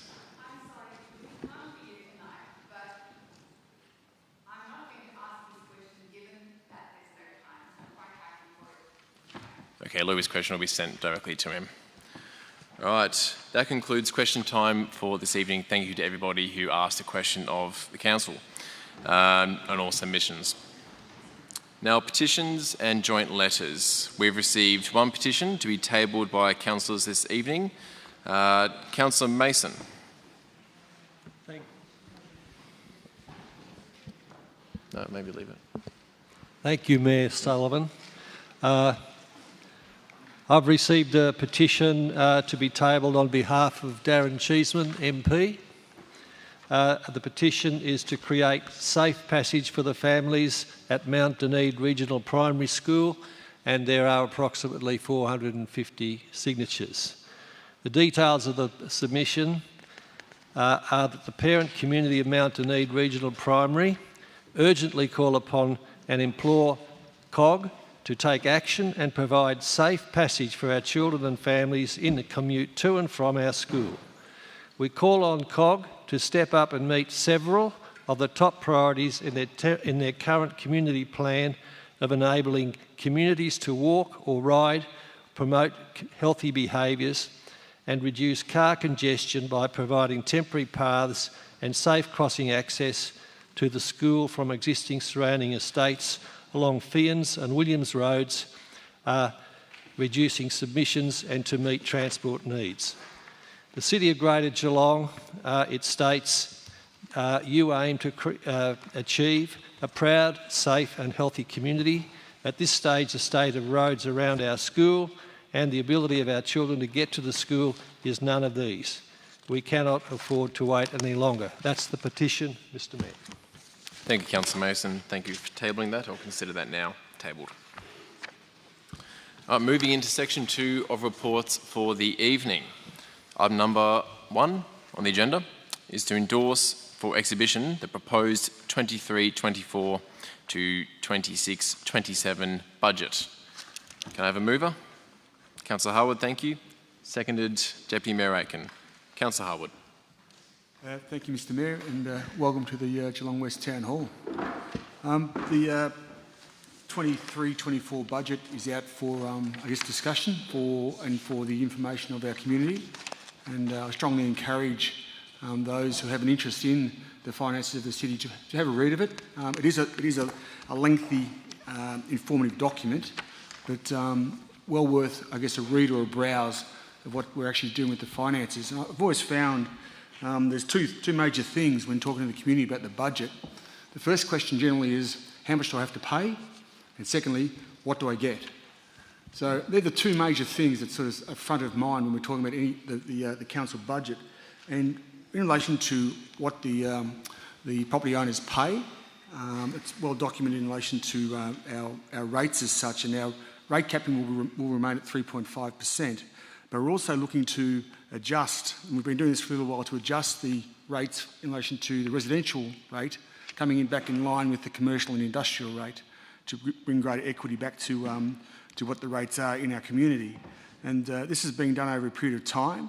And so in the medium term, we're going to reduce the commercial, industrial and petroleum rates in the dollar to relative residential rate. That's resulting in an overall reduction in rates paid by commercial and industrial classes and bridging the gap. Again, further information and data is provided in the documents that are available. The document that we're submitting to the community is the first year of a rolling 4-year plan. This is a new process that the council is going through, And having a 4-year plan allows us, for obvious reasons, to look to the future and do our forecasting. But this year we will finish with a deficit of around $8 million, which wasn't our original forecast. But again, there's been a significant number of factors that have led to that particular level of debt. But it also has to be noted the work done internally to try and mitigate what that number might look like. With the work being done, so next year we're going to aim for a surplus of $1.2 million in the 23-24 budget.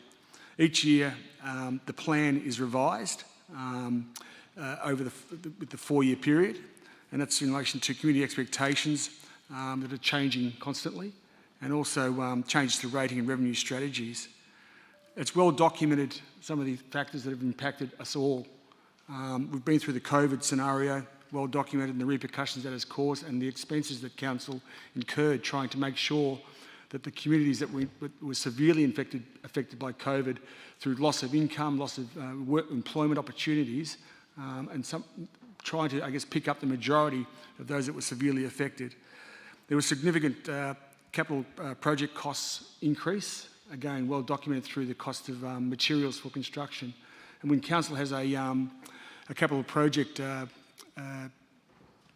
a bill of around about $150 to $160 million, any increase in that is substantial and has had a significant effect on our budget. And again, when the Council is building infrastructure for the community, there is a much higher expectation that infrastructure will be first class.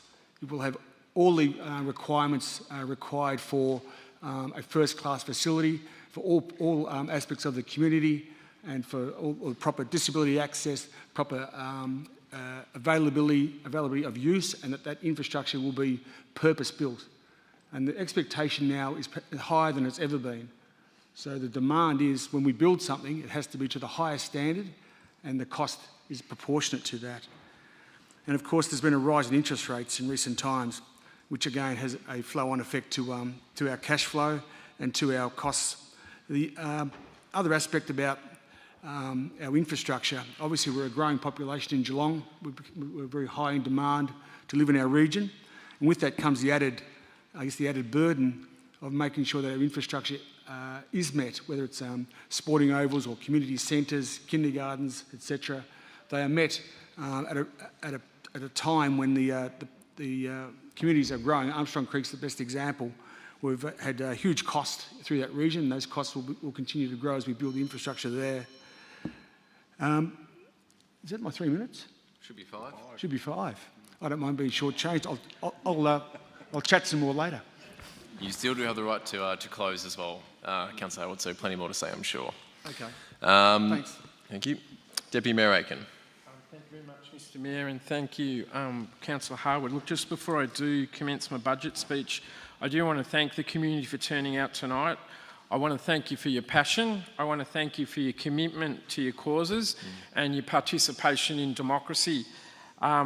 We've listened to your questions, and there's actually been some good signs up tonight. One of them I want to draw attention to. It looks like it's just been taken down. It looked like it may have come from the ASU, but it said, "Where's the money gone? Why did Martin Cutter and Michael Daguna leave?" And of course, Martin Cutter was the CEO of the City of Greater Geelong, and Michael Daguna was the Director of Finance. And of course, they did announce their resignations within a 6-week period. So I thank the ASU for holding up that sign. This is the toughest and most challenging budget I've ever seen. This budget's been developed at a period of time when we're witnessing economic and financial volatility not experienced since the 1991-92 recession. In fact, the famous Paul Keating recession we had to have. We are dealing with inflation, which has just been announced today, of 7%, unprecedented cost escalations in our capital program, and rate capping, which is restricting council's capacity to raise revenue to match the escalating costs we are facing.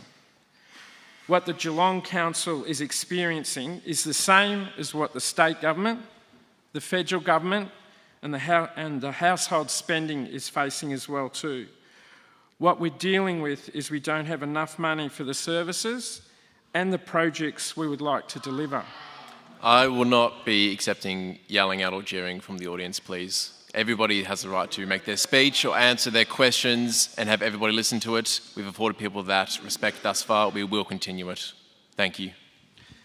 The recent public disclosure that the Geelong Council is facing an unbudgeted deficit of $8 million this financial year compared to a forecast surplus was a wake-up call for the administration, the councillors, and now it is a wake-up call for the community. We can't keep spending money we don't have. We have no choice but to tighten our belt, and that sadly means spending cuts. The proposed budget reflects the difficult and challenging environment we are experiencing. Councillors, when presented with the forecasts recently, that if we actually did nothing, if we actually just continued in the operating environment that we have at the City of Greater Geelong, we were facing a $20 million deficit, and our 4-year capital works program needed an additional $135 million just to deliver the same number of projects that we announced last year. The reality is we can not afford that additional money. To try and do would be irresponsible of the council, and it would be a significant impact on the longer-term financial sustainability of the Geelong Council. But when we're faced with this reality of the financial situation, we have no choice. This budget is chuff. There's no other way to describe it. The budget does have pain in it. The budget will be received with disappointment by some members of our community. But the pain is actually trying to be spread across the board with no section of council immune to the belt tightening. Councillor Aiken, I will note that that is a 3-minute time limit. However, this being such an important item, an extraordinary item, I will be extending the speaking times of all councillors to 5 minutes on this item, should they wish to partake in it. Thank you very much, Mr Mayor. Look, many councillors' signature projects that they've fought for over the last 4 years are actually going to be gone after this budget that we announced tonight. The free and subsidised car parking initiative is gone if this budget is adopted. The extended winter season opening for our outdoor pools will be gone if we adopt this budget. Discretionary grants and sponsorships and partnerships have either been reduced by a minimum of 10% or they are gone with this particular budget. To try and prioritise our personal interests at the present time is not the right approach for any councillor to undertake in spite of the financial position that we now have. What I asked of you as the community is to respect the financial difficulties we're experiencing. The City of Greater Geelong is not tightening its belt because it wants to, it's because it has to. The budget is now open for submissions. I encourage you to all review the budget, to scrutinise the budget, and to make a submission during that appropriate process.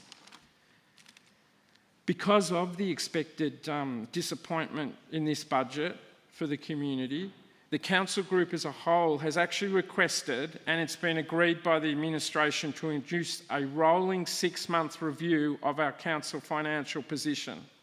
And what this is attempting to do is to, when affordability does become available, we will try to bring back paused projects and introduce new projects that the community is demanding.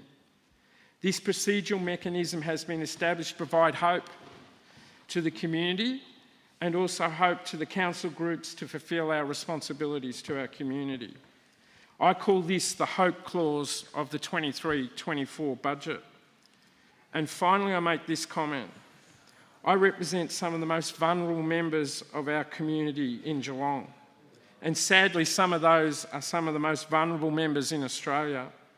What I ask tonight in this public forum is that when the acting CEO or any officer is actually making a decision which impacts about belt tightening, organisational reform, resuming paused projects, or adding new projects, that they will consider those most vulnerable members of our community and prioritise their projects first. Thank you.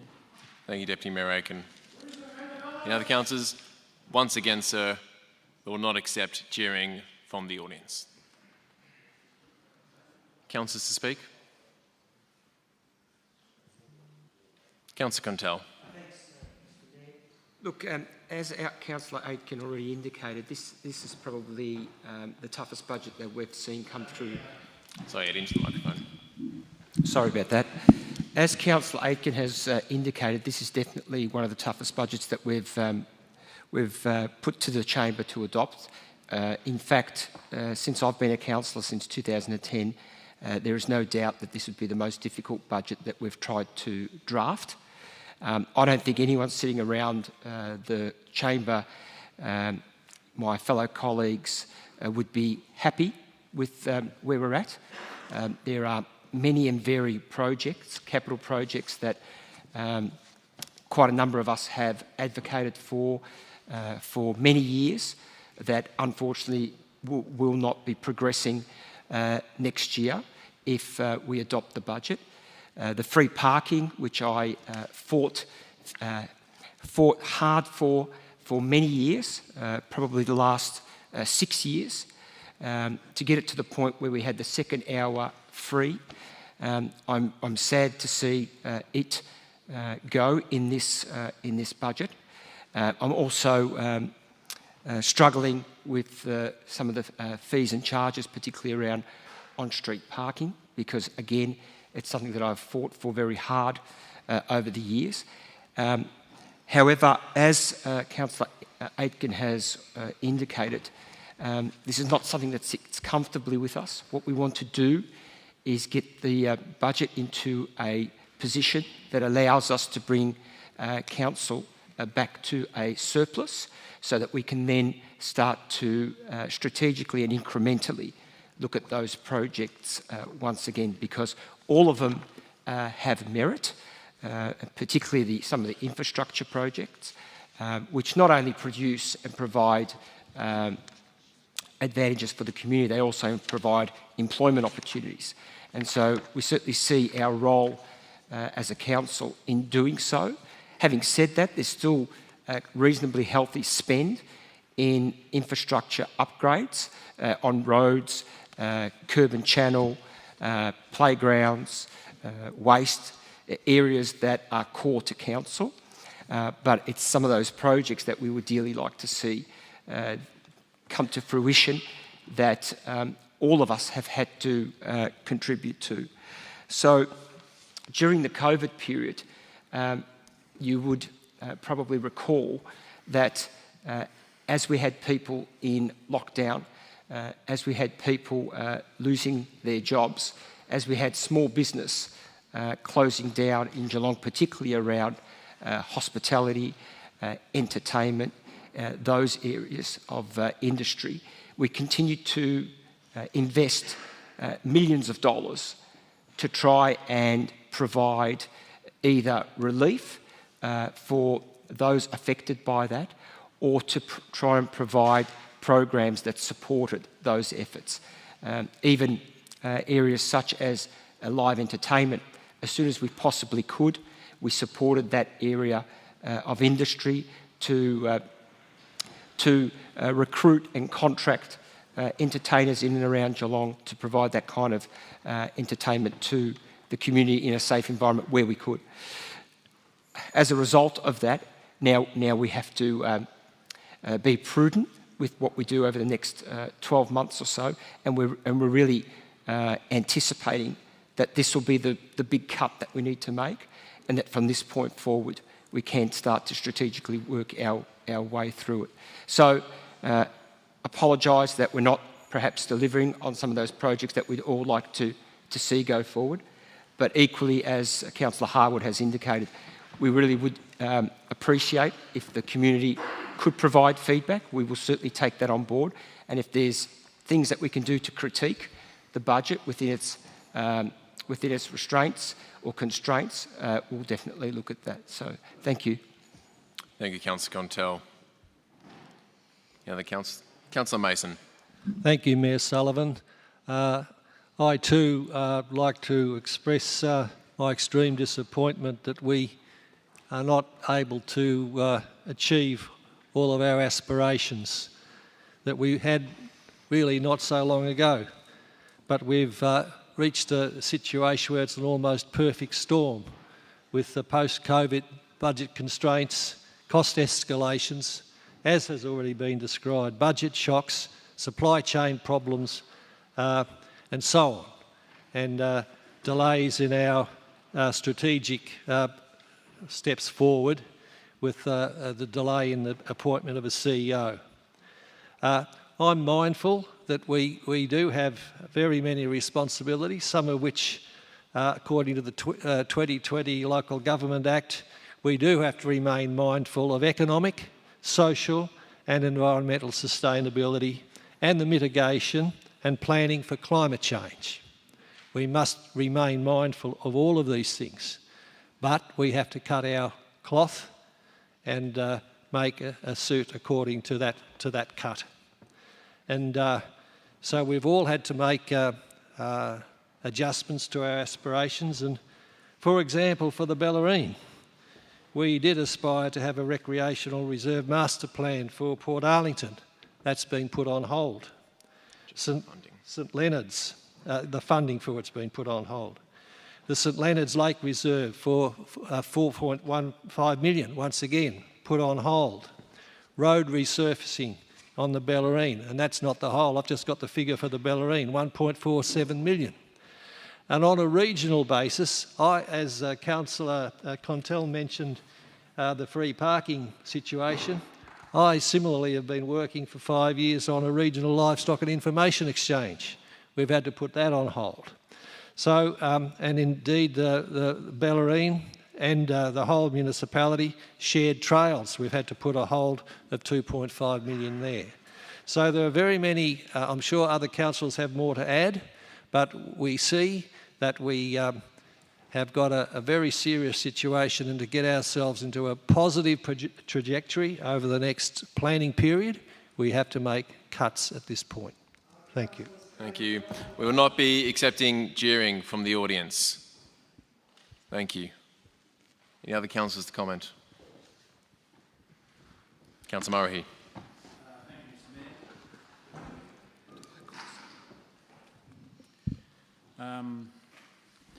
Look, there's certainly in the budget process where we have our meetings in relation to that. It wasn't too long ago where it was brought to our notice the bad news of where the figures lay, and it was I think it took us all by surprise, certainly, and still is the position that the council coffers find themselves in.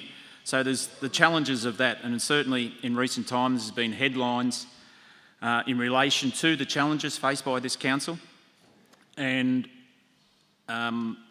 Councillor Mason used the expression "perfect storm," and I think I used that at a meeting recently. And you combine the challenges of the budget with redundancies that have been certainly in the media of recent times, and it is the perfect storm. We've certainly been given explanations in relation to staff redundancies, and there's certainly been public scrutiny in relation to them. And I dare say that's why the attendance of a large number of you are here tonight. Ladies and gentlemen, please, Councillor Murray, everybody here has the right to speak and not be interrupted. The respect was shown during question time. If people keep interjecting, I will actually start removing people from this auditorium. That is not what we want to do. We want everybody to be here, to be able to listen and to be engaged. We encourage community engagement. This right now, yelling out, is not the time for it. There are the processes. Please show Councillor Murray some respect and let him finish. Councillor Murray.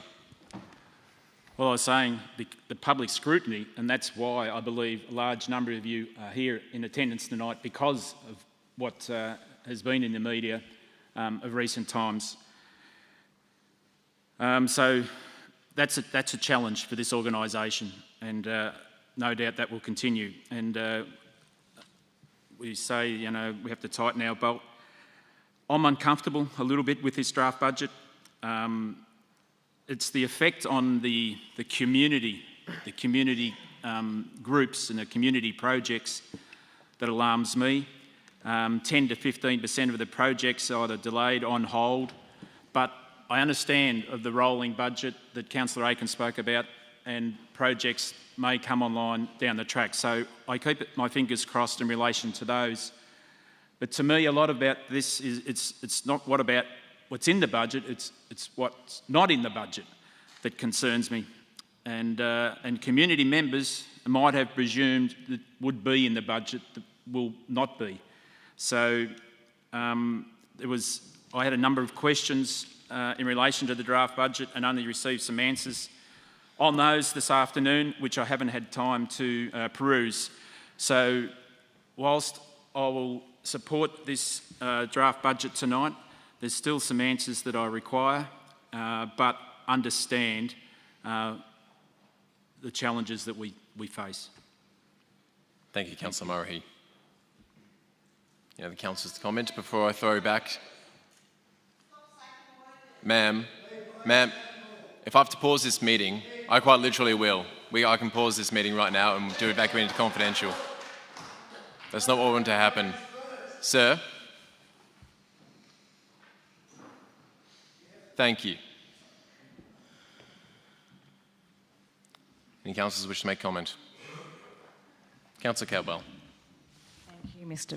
Thank you, Mr. Mayor. I appreciate that. I really do want to make the point that tonight we as a councillor group are not endorsing the current budget. It is a draft budget. It is subject to community consultation. I encourage feedback. We all encourage feedback from members of the public. What we are endorsing tonight is the public release of the current budget. This will allow the budget to go out to members of our community for public consultation and input. This is democratic. This is wholly appropriate. The consultation period will actually occur over the following 2 months. I strongly encourage you, as residents of the City of Greater Geelong, to have your say on this budget via the formal mechanisms offered by the City of Greater Geelong, and also by getting in touch directly with me or any other councillor that you may wish to talk to raise your concerns. Thank you. Thank you, Councillor Cadwell. Well said. Any other councillors to comment before I throw back to Councillor Harwood? Mr. Mayor? No, before I do. I'm just checking. If not, I will just say a few words myself. This organisation of City of Greater Geelong is not alone in this economic climate. Like other levels of government, like businesses, like homes. You'll see when you look at the figures here that we're not reducing our spending in areas such as capital projects. The figures remain the same, if not slightly higher. It is what that money buys now, which has unfortunately been reduced. We all know our money doesn't go as far as it does 3 or 4 years ago. All of us understand that on a household budget level as well. But where we differ from other levels of government is that local government is closer to an organisation that has to remain fiscally sustainable at all times. We are here to try to balance our budget to deliver a small operating surplus so that this organisation, which you are all partakers on, which you all own, can literally stay afloat. These are difficult times for everybody, but this budget is going out for community consultation, and we highly, highly encourage to hear your voices and your words through this proper process. That is what we're all about, it's what we encourage. The difficult times are difficult for all of us, but as I've stated, as a community, we'll get through this together, and as a community organisation, we will get through this together. Councillor Harwood, to close. Thank you, Mr. Mayor. Sir, that is your official second warning. If it's 3, you will quite literally, I will ask you to be removed. Thank you. Thank you, Mr. Mayor. We're hearing, I guess, the doom and gloom of the budget, and that's rightly so, that the community should be fully informed of exactly what's ahead of us. But it's not all doom and gloom when you start to look to the future. This is a large council. It does have strong financial capabilities. It's been displayed in the past, and we will turn the budget around next year to a surplus, and that will fluctuate for the next few years. But again, a lot of factors beyond our control dictate where we finish up. But ultimately, as I say, you should have confidence in the council overall of its financial capacity.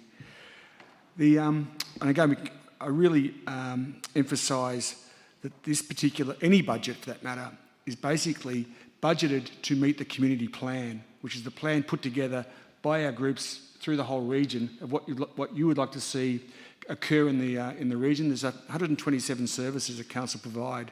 There's discussions about is that too many we're actually providing? Are we giving proper services? Are we doing due justice to all those services that we're actually giving to the community and the costs involved with that? But primarily, it's your plan. It's the community's plan. You're paying for it. You're just asking us to implement it, basically. So it's imperative, as we've said, other councillors have said, to come and give feedback to the plan. There will be a community submission process, which we have every year. Again, it's an opportunity to come and personally present to the councillors of what your issues may be with the budget, and what you think should be occurring in the budget, and what processes we should be going through. And they do get taken on board. We do have rebates, reviews of rates. We have concessions, and we do have a hardship policy. Again, these items will be further explained in the document. And I think it's worth noting that from, a financial perspective, and I say this often in the community, this is why council needs to have good, strong relationships with our state government and with our federal government, because the bulk of the country's wealth is held in Canberra. It's about 80-odd%, say about 10%, say another 10 or so percent, or a bit more with the state. So it's a high 80s in Canberra, about 10 with the state. It's about 2 or 3% with council that we hold of wealth of the country in relation to how we get our income. So council's a very small player when it comes to the financial side of things. So it's really important that the three levels of government all work hand in hand when we come to community expectations and community requests. And just a little, finish on a high note. The weekend parking remains free. So a small gold nugget remains in what is a tough budget. But I can't overemphasise, have your say on the budget. Appreciate you coming out. Thank you. Thank you, Councillor Harwood. With that, I'll put this to the vote. All those in favour? Thank you. All those against? The draft budget is endorsed for public exhibition. Thank you all, councillors. Item number 2, Amendment C434GGEE, Geelong Saleyards Precinct, consideration of panel reports and adoption.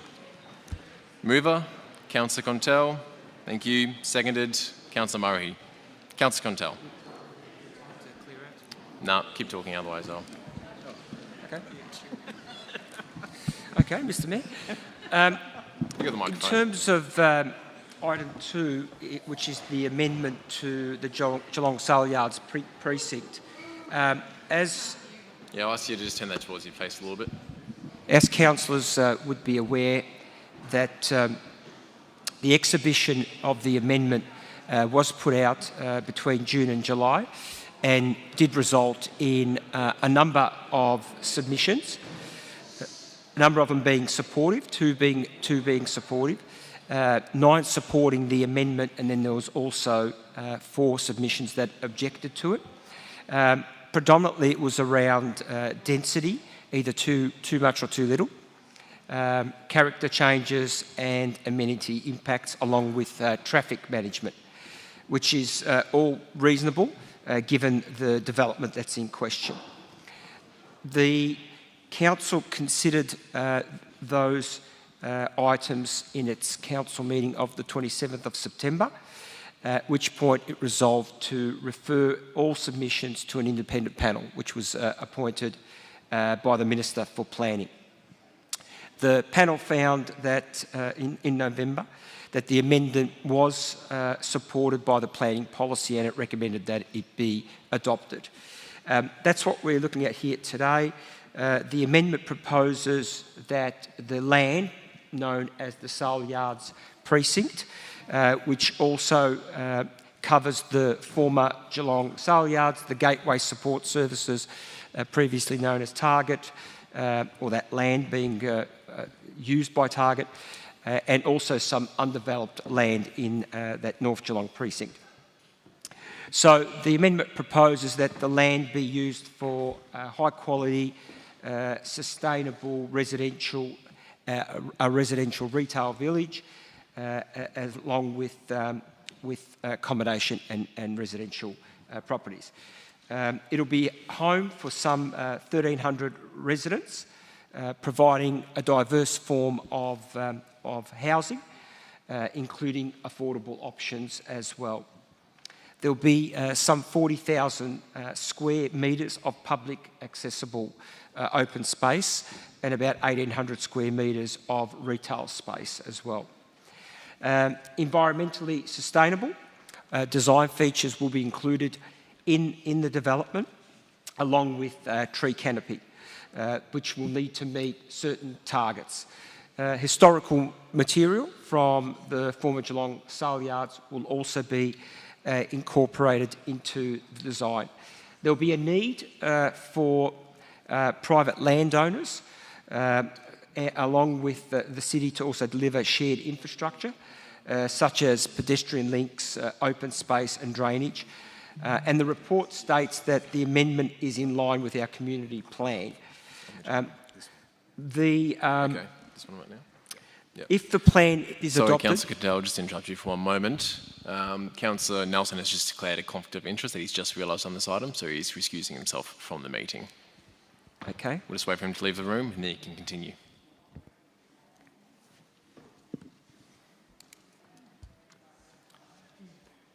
So Councillor Nelson has removed himself from the room at 7:52 p.m.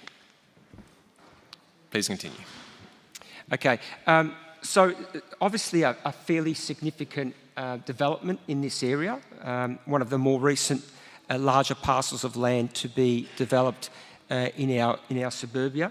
So if the report is adopted, the amendment would be sent to the Minister for Planning approval. So with that, I'll allow my other fellow councillors to talk to the report if they wish to.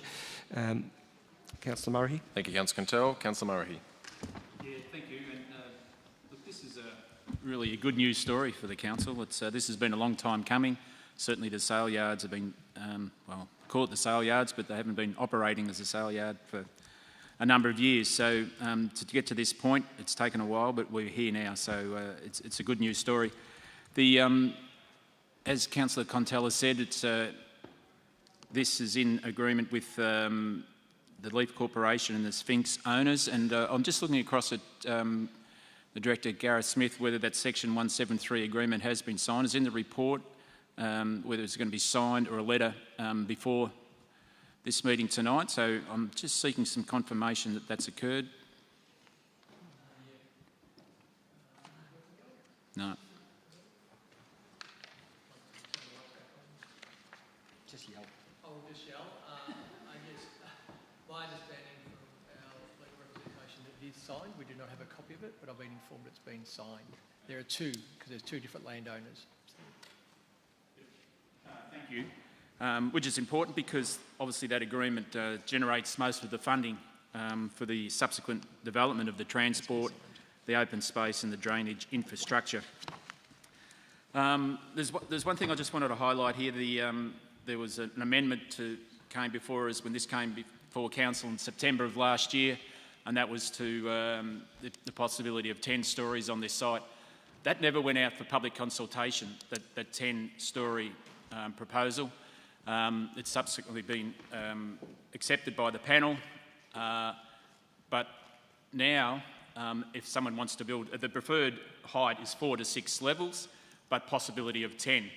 And if someone wants to build the 10, they don't have to go out for public consultation, which is disappointing, but in any event, there's certainly some, I think the city certainly required some bells and whistles in relation to this development, in relation to some bike paths and other zebra crossings, which haven't been supported by the panel. But in any event, this is a good result. 5% public housing requirement, which delivers on the state and local objectives for public housing. So it's a time where we really have to get this moving, because I think we're on a restricted timeline in relation to some tax savings. Thank you, Mr Mayor. Thank you, Councillor Murray. Any other councillors wish to comment?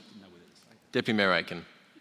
Thank you very much, Mr Mayor. Look, it was actually quite pleasing. It was my amendment at the council meeting that actually changed this particular project. And it was, when you say there was no public consultation, the developer actually had been asking for 10 stories from day one. And what the reason why the developer was asking for high density, not just medium density at that particular site, is because this actually is the largest industrial commercial site in Geelong that's right near a railway station. So it actually ticks all the boxes as to why you should have high density housing in this particular area and not in other areas like Pakenham Street and Highton.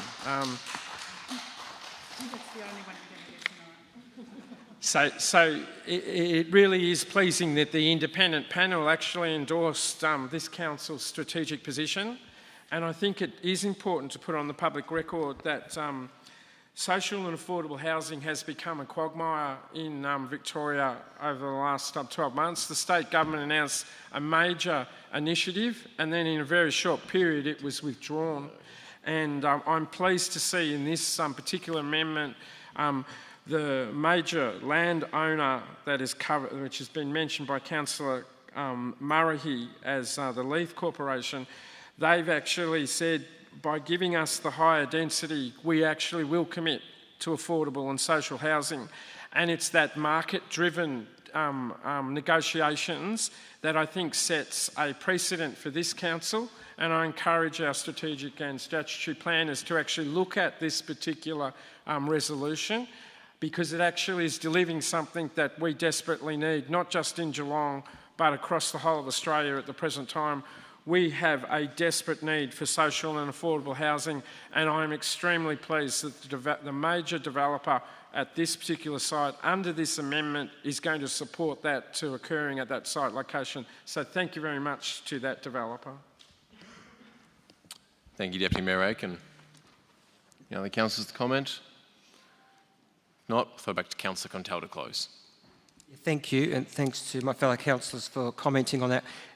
Just to reaffirm some of that, I think what's really pleasing about this is that in terms of affordable housing and social housing, whenever there is an attempt to try and introduce diverse types of housing into a suburb, an existing suburb, it is extremely difficult because of the pushback that you actually get from existing users of the suburb, whether they be residents or other. This was the one opportunity that we had where it was unique that you had industrial land in a suburb but wasn't surrounded by housing. It was rather surrounded by industry and a golf course. So it would have been remiss of us not to try and take advantage of that. What we will have here, the beauty of this, is that you will have a beautiful location close to the waterfront, close to Packington Street, which we all adore, close to Shannon Avenue, which is becoming a wonderful shopping precinct as well. The Geelong Golf Course, the Geelong Bowls Club, the Geelong West Football and Netball Club, the Sale Yards Hotel, all of these locations that people will actually be able to walk to and enjoy, just like those of us that live in those areas today do. And as Councillor Aitken also mentioned, then you've got a railway station that's also within walking distance. So if we get this right, it certainly ticks a lot of boxes and will support some of those existing businesses and create others. So I do think that this is a great opportunity for Geelong and this area of Geelong. Thank you, Councillor Contell. With that, I'll put to the vote. All those in favour? Thank you. All those against? The item is carried.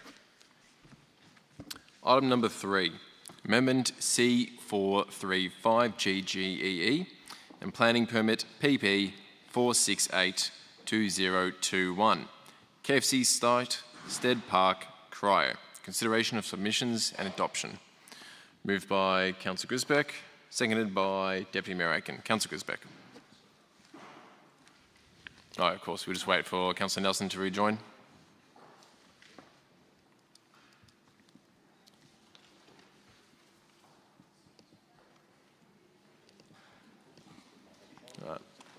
Councillor Grisbeck, please. Thank you, Mr Mayor. This report recommends that Council that we adopt the amendment, as you stated, to change the planning scheme and rezone a piece of land at Stead Park in Corio. The land currently is occupied by KFC on the corner, and I'm sure you've all driven past it.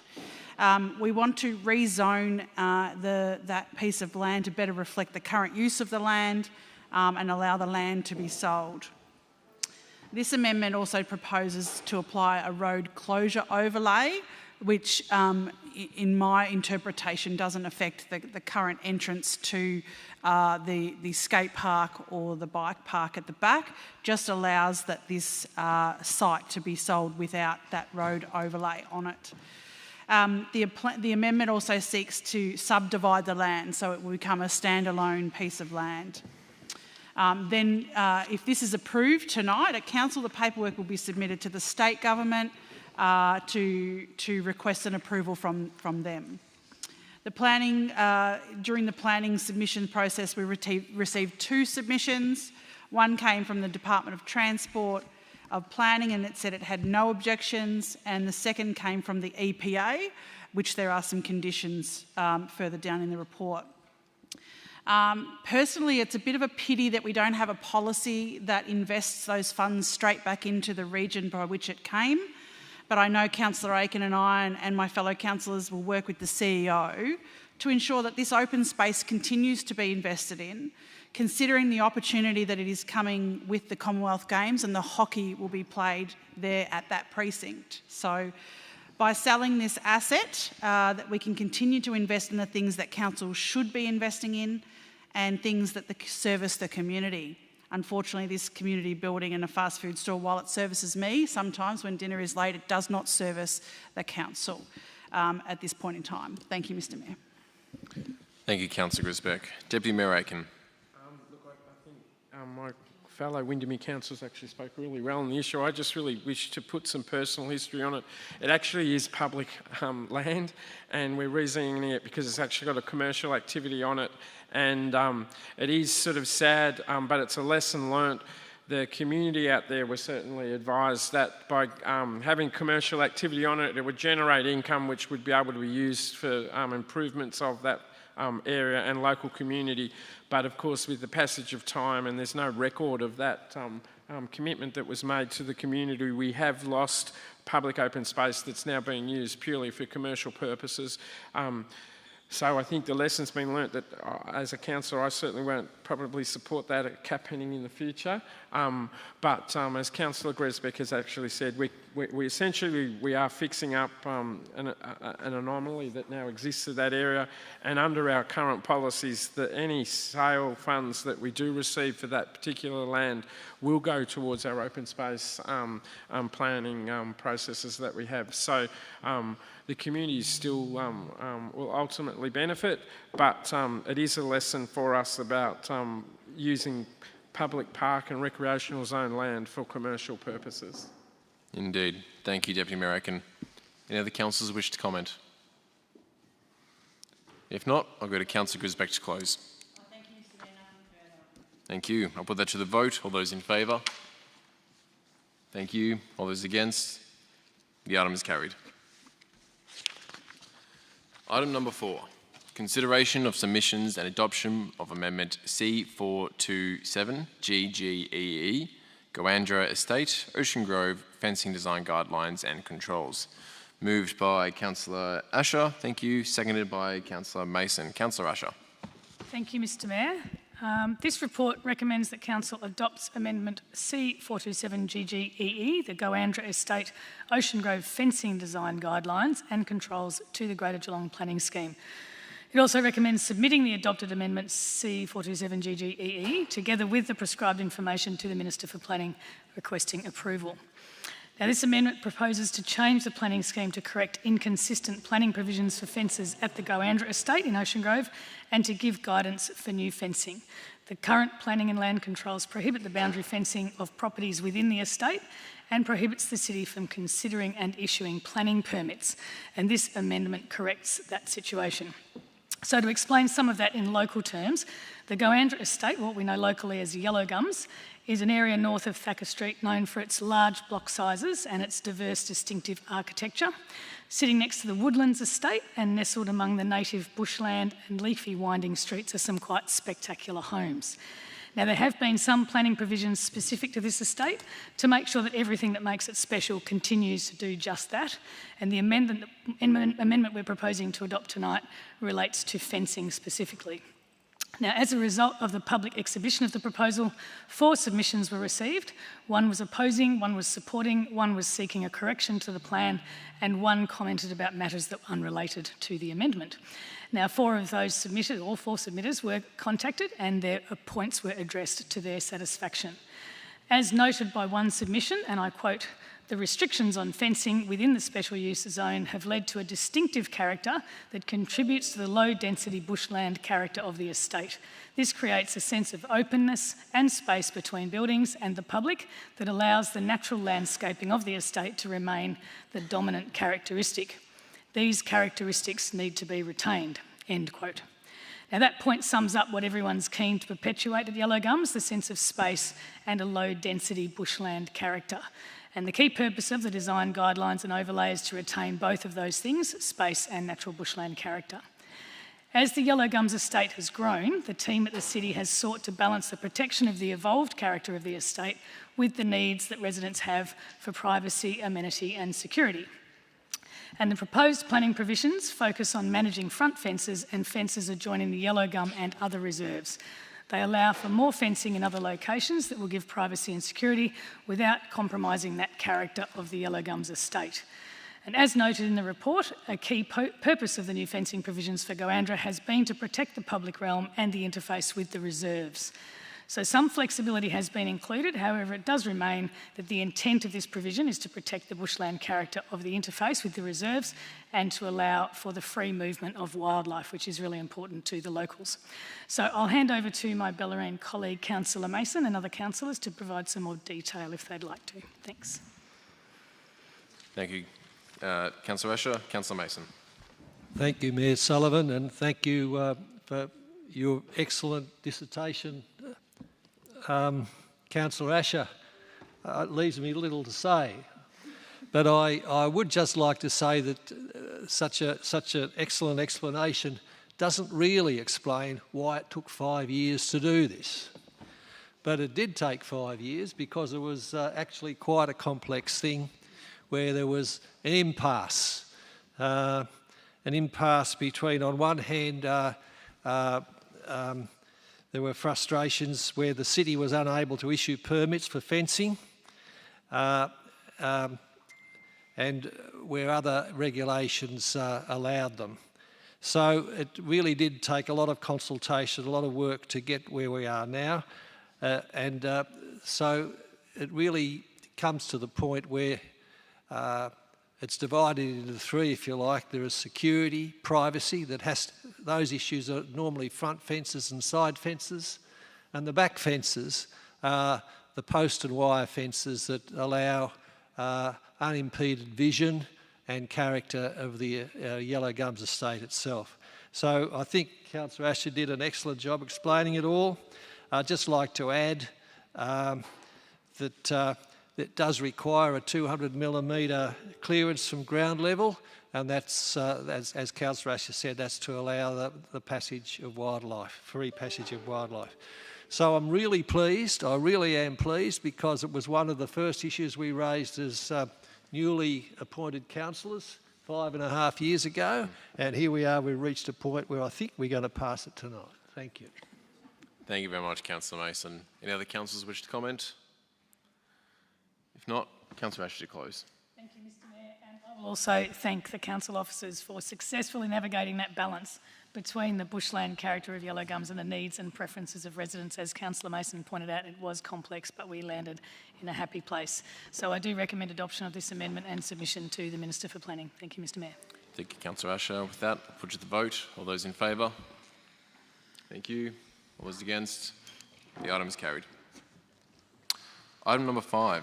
Dogs in public places, moved by Councillor Cadwell, seconded by Councillor Contel. Councillor Cadwell. Thank you, Mr Mayor. Appreciate that. This report recommends that Council note the findings of a community and stakeholder engagement pertaining to the review of dog control orders on city managed land and approves the public exhibition of those draft dog control orders for further community consultation over a period of 4 weeks. The adoption of these dog control orders enables the city to undertake a range of compliance activities, including education campaigns, patrols and enforcement. Council has previously adopted the Domestic Animal Management Plan 2022 to 2025 in November 2021, and a key action in that plan was to further undertake a review of those dog controls in 2022. To inform that review, a 6-week community engagement process was conducted in July and August of last year.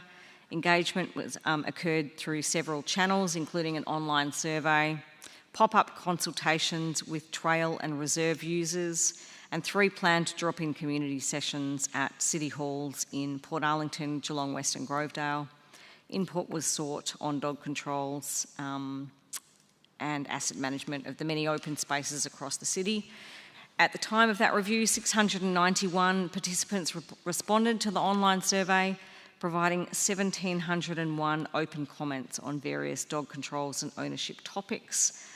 Apparently the community was overall was satisfied with those dog controls, but they are seeking more officer presence and enforcement of those orders to address the lack of dog owner compliance, to help manage poorly behaved dogs and irresponsible owners. So among the proposed changes is the introduction of a tiered system in recognition of safety and consideration and usage in equestrian centres.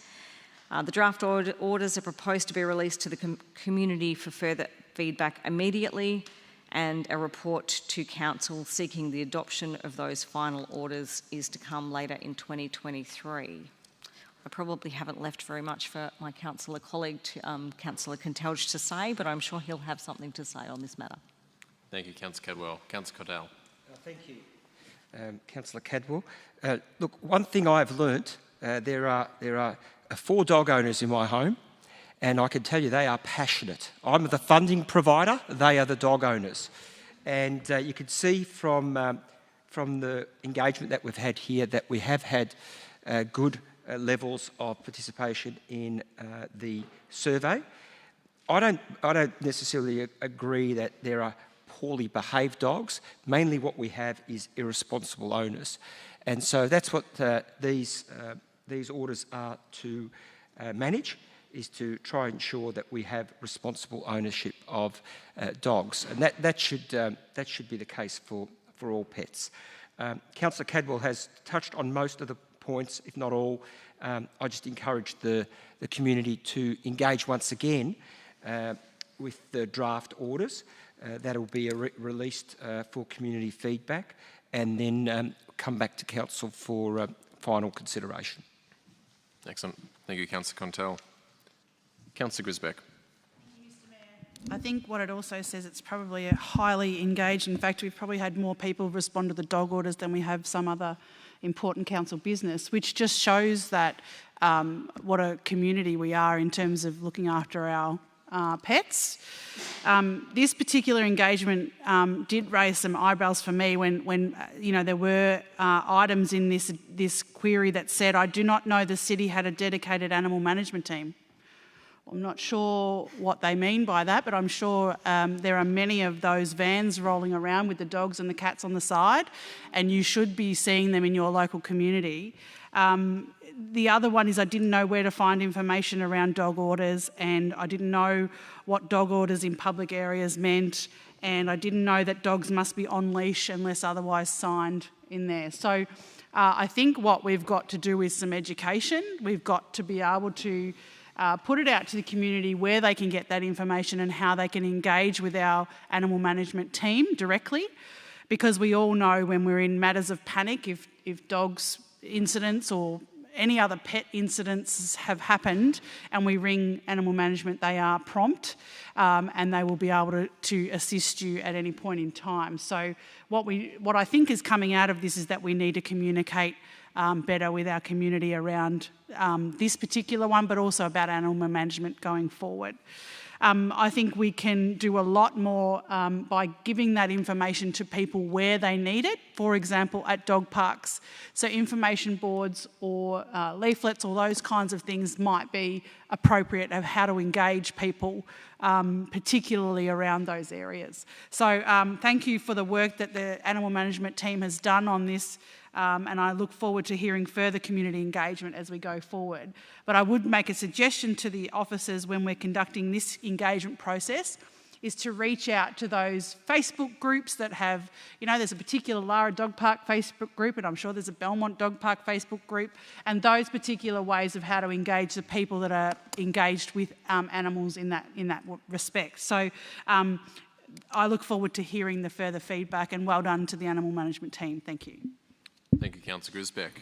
Any other councillors to comment? Throw back to Councillor Cadwell. Thank you, Mr Mayor. Appreciate that. I really take on board Councillor Grisbeck's comments about finding new ways to engage on this particular issue.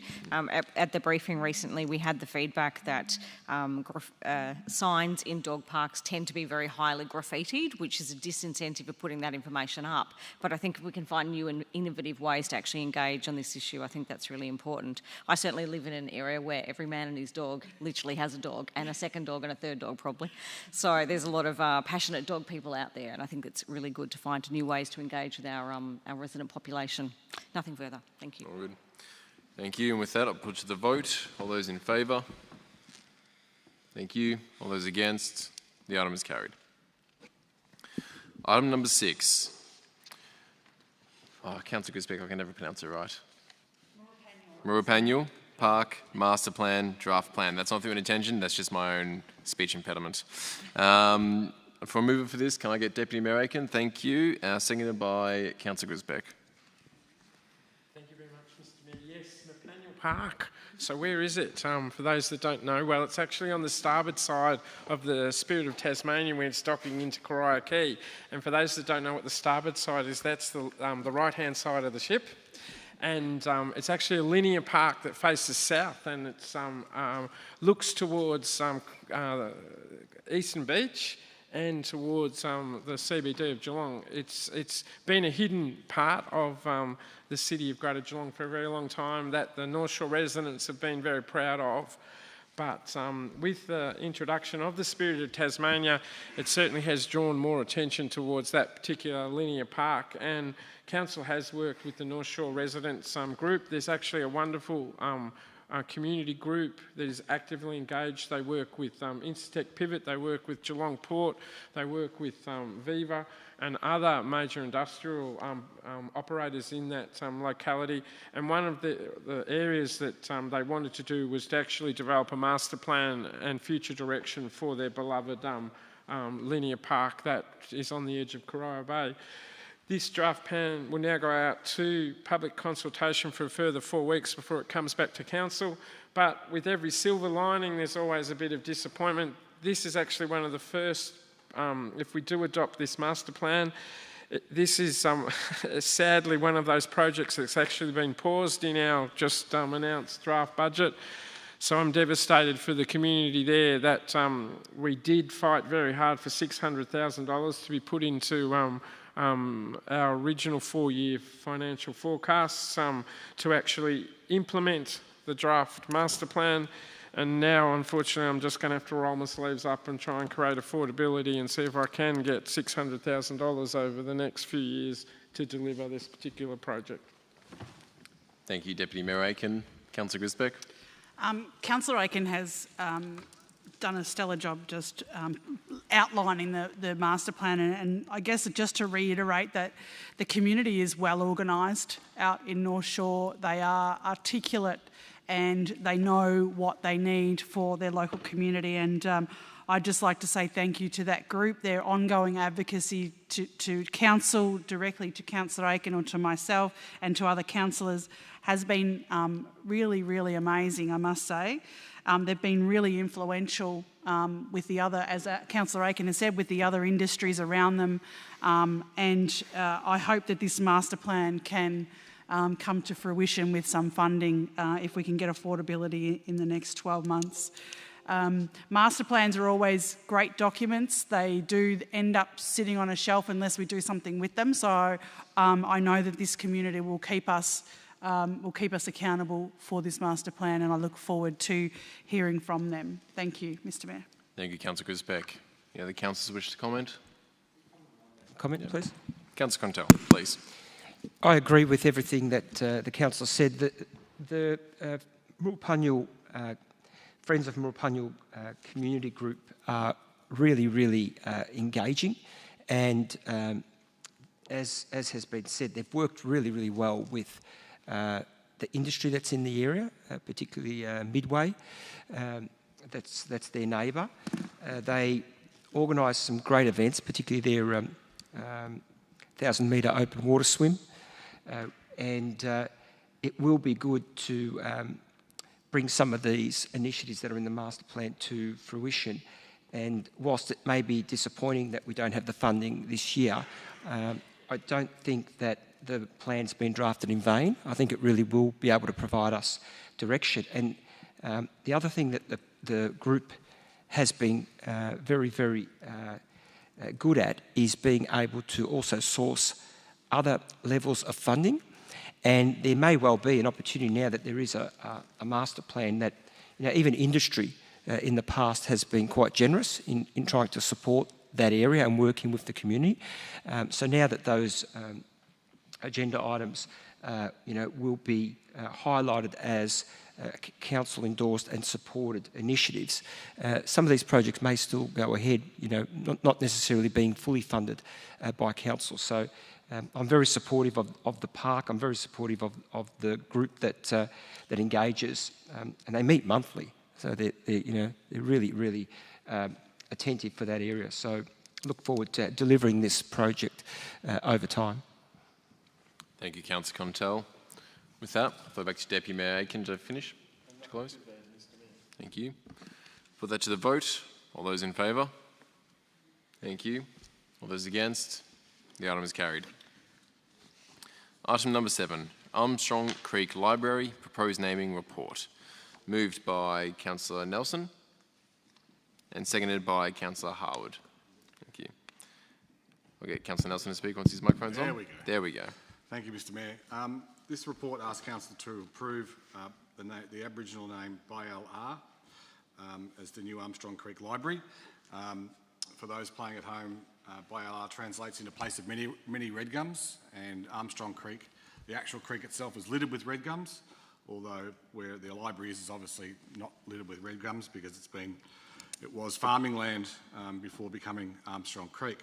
But that name has been proposed, and while we don't have a naming policy in place, which I find a bit problematic, I do support the name, and hopefully the community will support that. But what's most important is that we're opening a library down in Armstrong Creek, and libraries, as we all know, are places where people can learn, thrive, socialise. It's also a place of escape for some people, some vulnerable people in our community. So I fully support the proposed naming. Thank you, Councillor Nelson. Councillor Harwood. Nothing further to add. Thank you. Thank you. Any councillors wish to make comment? No. Councillor Nelson to close. Nothing further, Mr. Mayor. Thank you. I'll put it to the vote. All those in favour? All those against? The item is carried. Item number 8 is the Armstrong Creek West Community Hub Proposed Naming Report. Moved by Councillor Harwood. Thank you. Seconded Councillor Nelson. Councillor Harwood. Thank you, Mr. Mayor. The report asks Council to rescind its resolution in naming Armstrong Creek West Community Hub. It was our August meeting. It seeks Council's approval to shorten the facility name of Power Banyule Mountain Community Hub to simply Power Banyule Community Hub. to meet gazettal and naming requirements. Basically, Poa Banyul means, anyone? Grassy hill. So clearly in the Mountainite area, it's up on a elevated position there. So it'll be now known as Poa Banyul Community Hub. Thank you. Excellent. Thank you. Councillor Nelson. Thank you, Mr. Mayor. Not much to add further, except for that this facility will provide kindergarten, maternal health, child health, family support, and consulting rooms for the people in Armstrong Creek. As it was mentioned before during the budget discussions, these facilities are vital for the growing community down in Armstrong Creek, not Mount Dunedin, I should say, rather than Armstrong Creek. That's the way they like to call themselves down there where the orange power poles are. Thanks. Thank you, Councillor Nelson. Any other councillors care to comment? If not, I'll throw back to Councillor Harwood to close. Thank you, Mr. Mayor. It is worth noting it is the full bells and whistles community hub. So I guess, again, as I said earlier, that's the expectation of the community to provide all and sundry, and that's what we're doing. And we're calling it Poa Banyul. Thank you. Thank you very much. With that, I'll put to the vote. All those in favour? All those against? I'm glad I have a majority.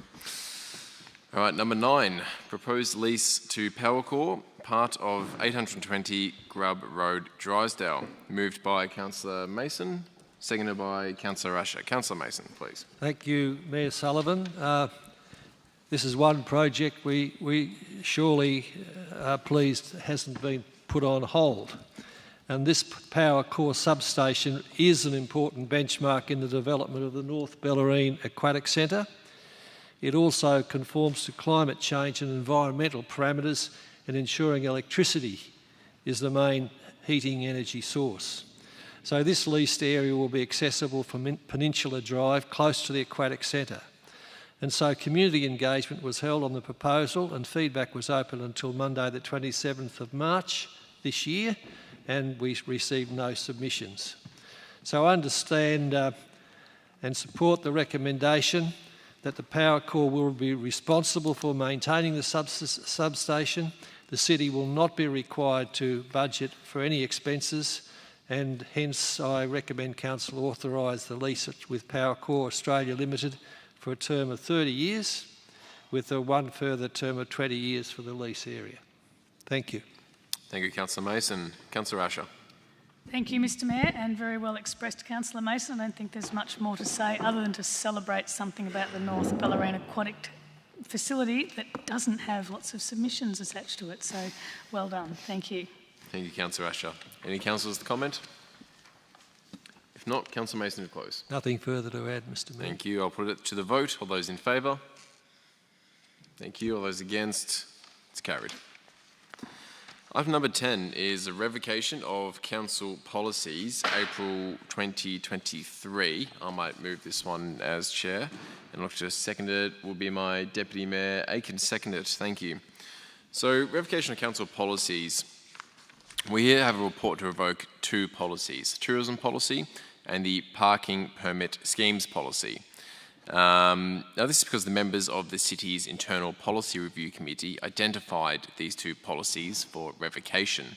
The tourism policy was approved in 2014, and its content has been superseded by the Memorandum of Understanding, which was endorsed by Council in 2021. The parking permit scheme was back from 2008. It's been replaced by the residential parking permit policy. So we're just the revocation is to get rid of all policies, which we made new policies for, so get rid of the old ones which are no longer utilised. With that, happy to go to Deputy Mayor Aiken second. No, I think you're right, Mr Mayor. The reality is this is a procedural process. We're really just cleaning up our I don't know how many we have, but there's actually hundreds of policies in the city of Greater Geelong, and these are clearly 2 that are being duplicated or replaced by something else and different, and it is appropriate. And for the public's benefit, it is an ongoing program, so there will be more revocations and changes as more policies are identified by the review process. Yep. Absolutely, thank you. Cleaning up house. All right, any of the councillors wish to make comment? If not, I've nothing further to add, so I'm happy to put that to the vote. All those in favour? Thank you. All those against? The item is carried. All right, now section 3, we have a record of informal meetings of councillors. Can I please have a mover for the record of informal meetings of councillors? Moved by Councillor Asher, seconded by Councillor Harwood. All those in favour? Thank you. All those against? It's carried. Section 4 is planning delegations. Can I please have a mover for planning delegations? Councillor Asher, seconded by Councillor Cadwell. All those in favour? Thank you. All those against? That is carried. Now, section 5, we have confidentials here. We have 5.1, Geelong City Deal, 3-year review. May I please have a mover and a seconder to move this into confidential? Moved Councillor Harwood, seconded Councillor Mason. All those in favour? Thank you. All those against? Carried.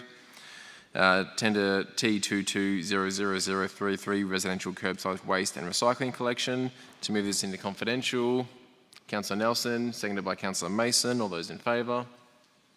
Thank you. 5.3, Council Business Report, moved in confidential. Moved Councillor Harwood, seconded Councillor Grisbeck. All those in favour? Thank you. Item 5.4, Council Business Report, into confidential. Can I please have a mover? Councillor Cadwell, seconded by Councillor Harwood. I'll put that to the vote. All those in favour? Thank you. All those against? That is carried. Right, we are now to consider the remaining agenda items in the confidential section of the meeting. To this, I have to close it to the public. May I have a mover to close the meeting to the public? Councillor Nelson, seconded by Councillor Mason. All those in favour? All those against? That is carried. I would like to thank both our virtual and in-person gallery members for their participation tonight. This has definitely been an eventful evening, a passionate evening. As I said before, we encourage community input into what we do. So we do appreciate when people show up and are respectful. So thank you everyone for attending tonight, online as well. Good evening.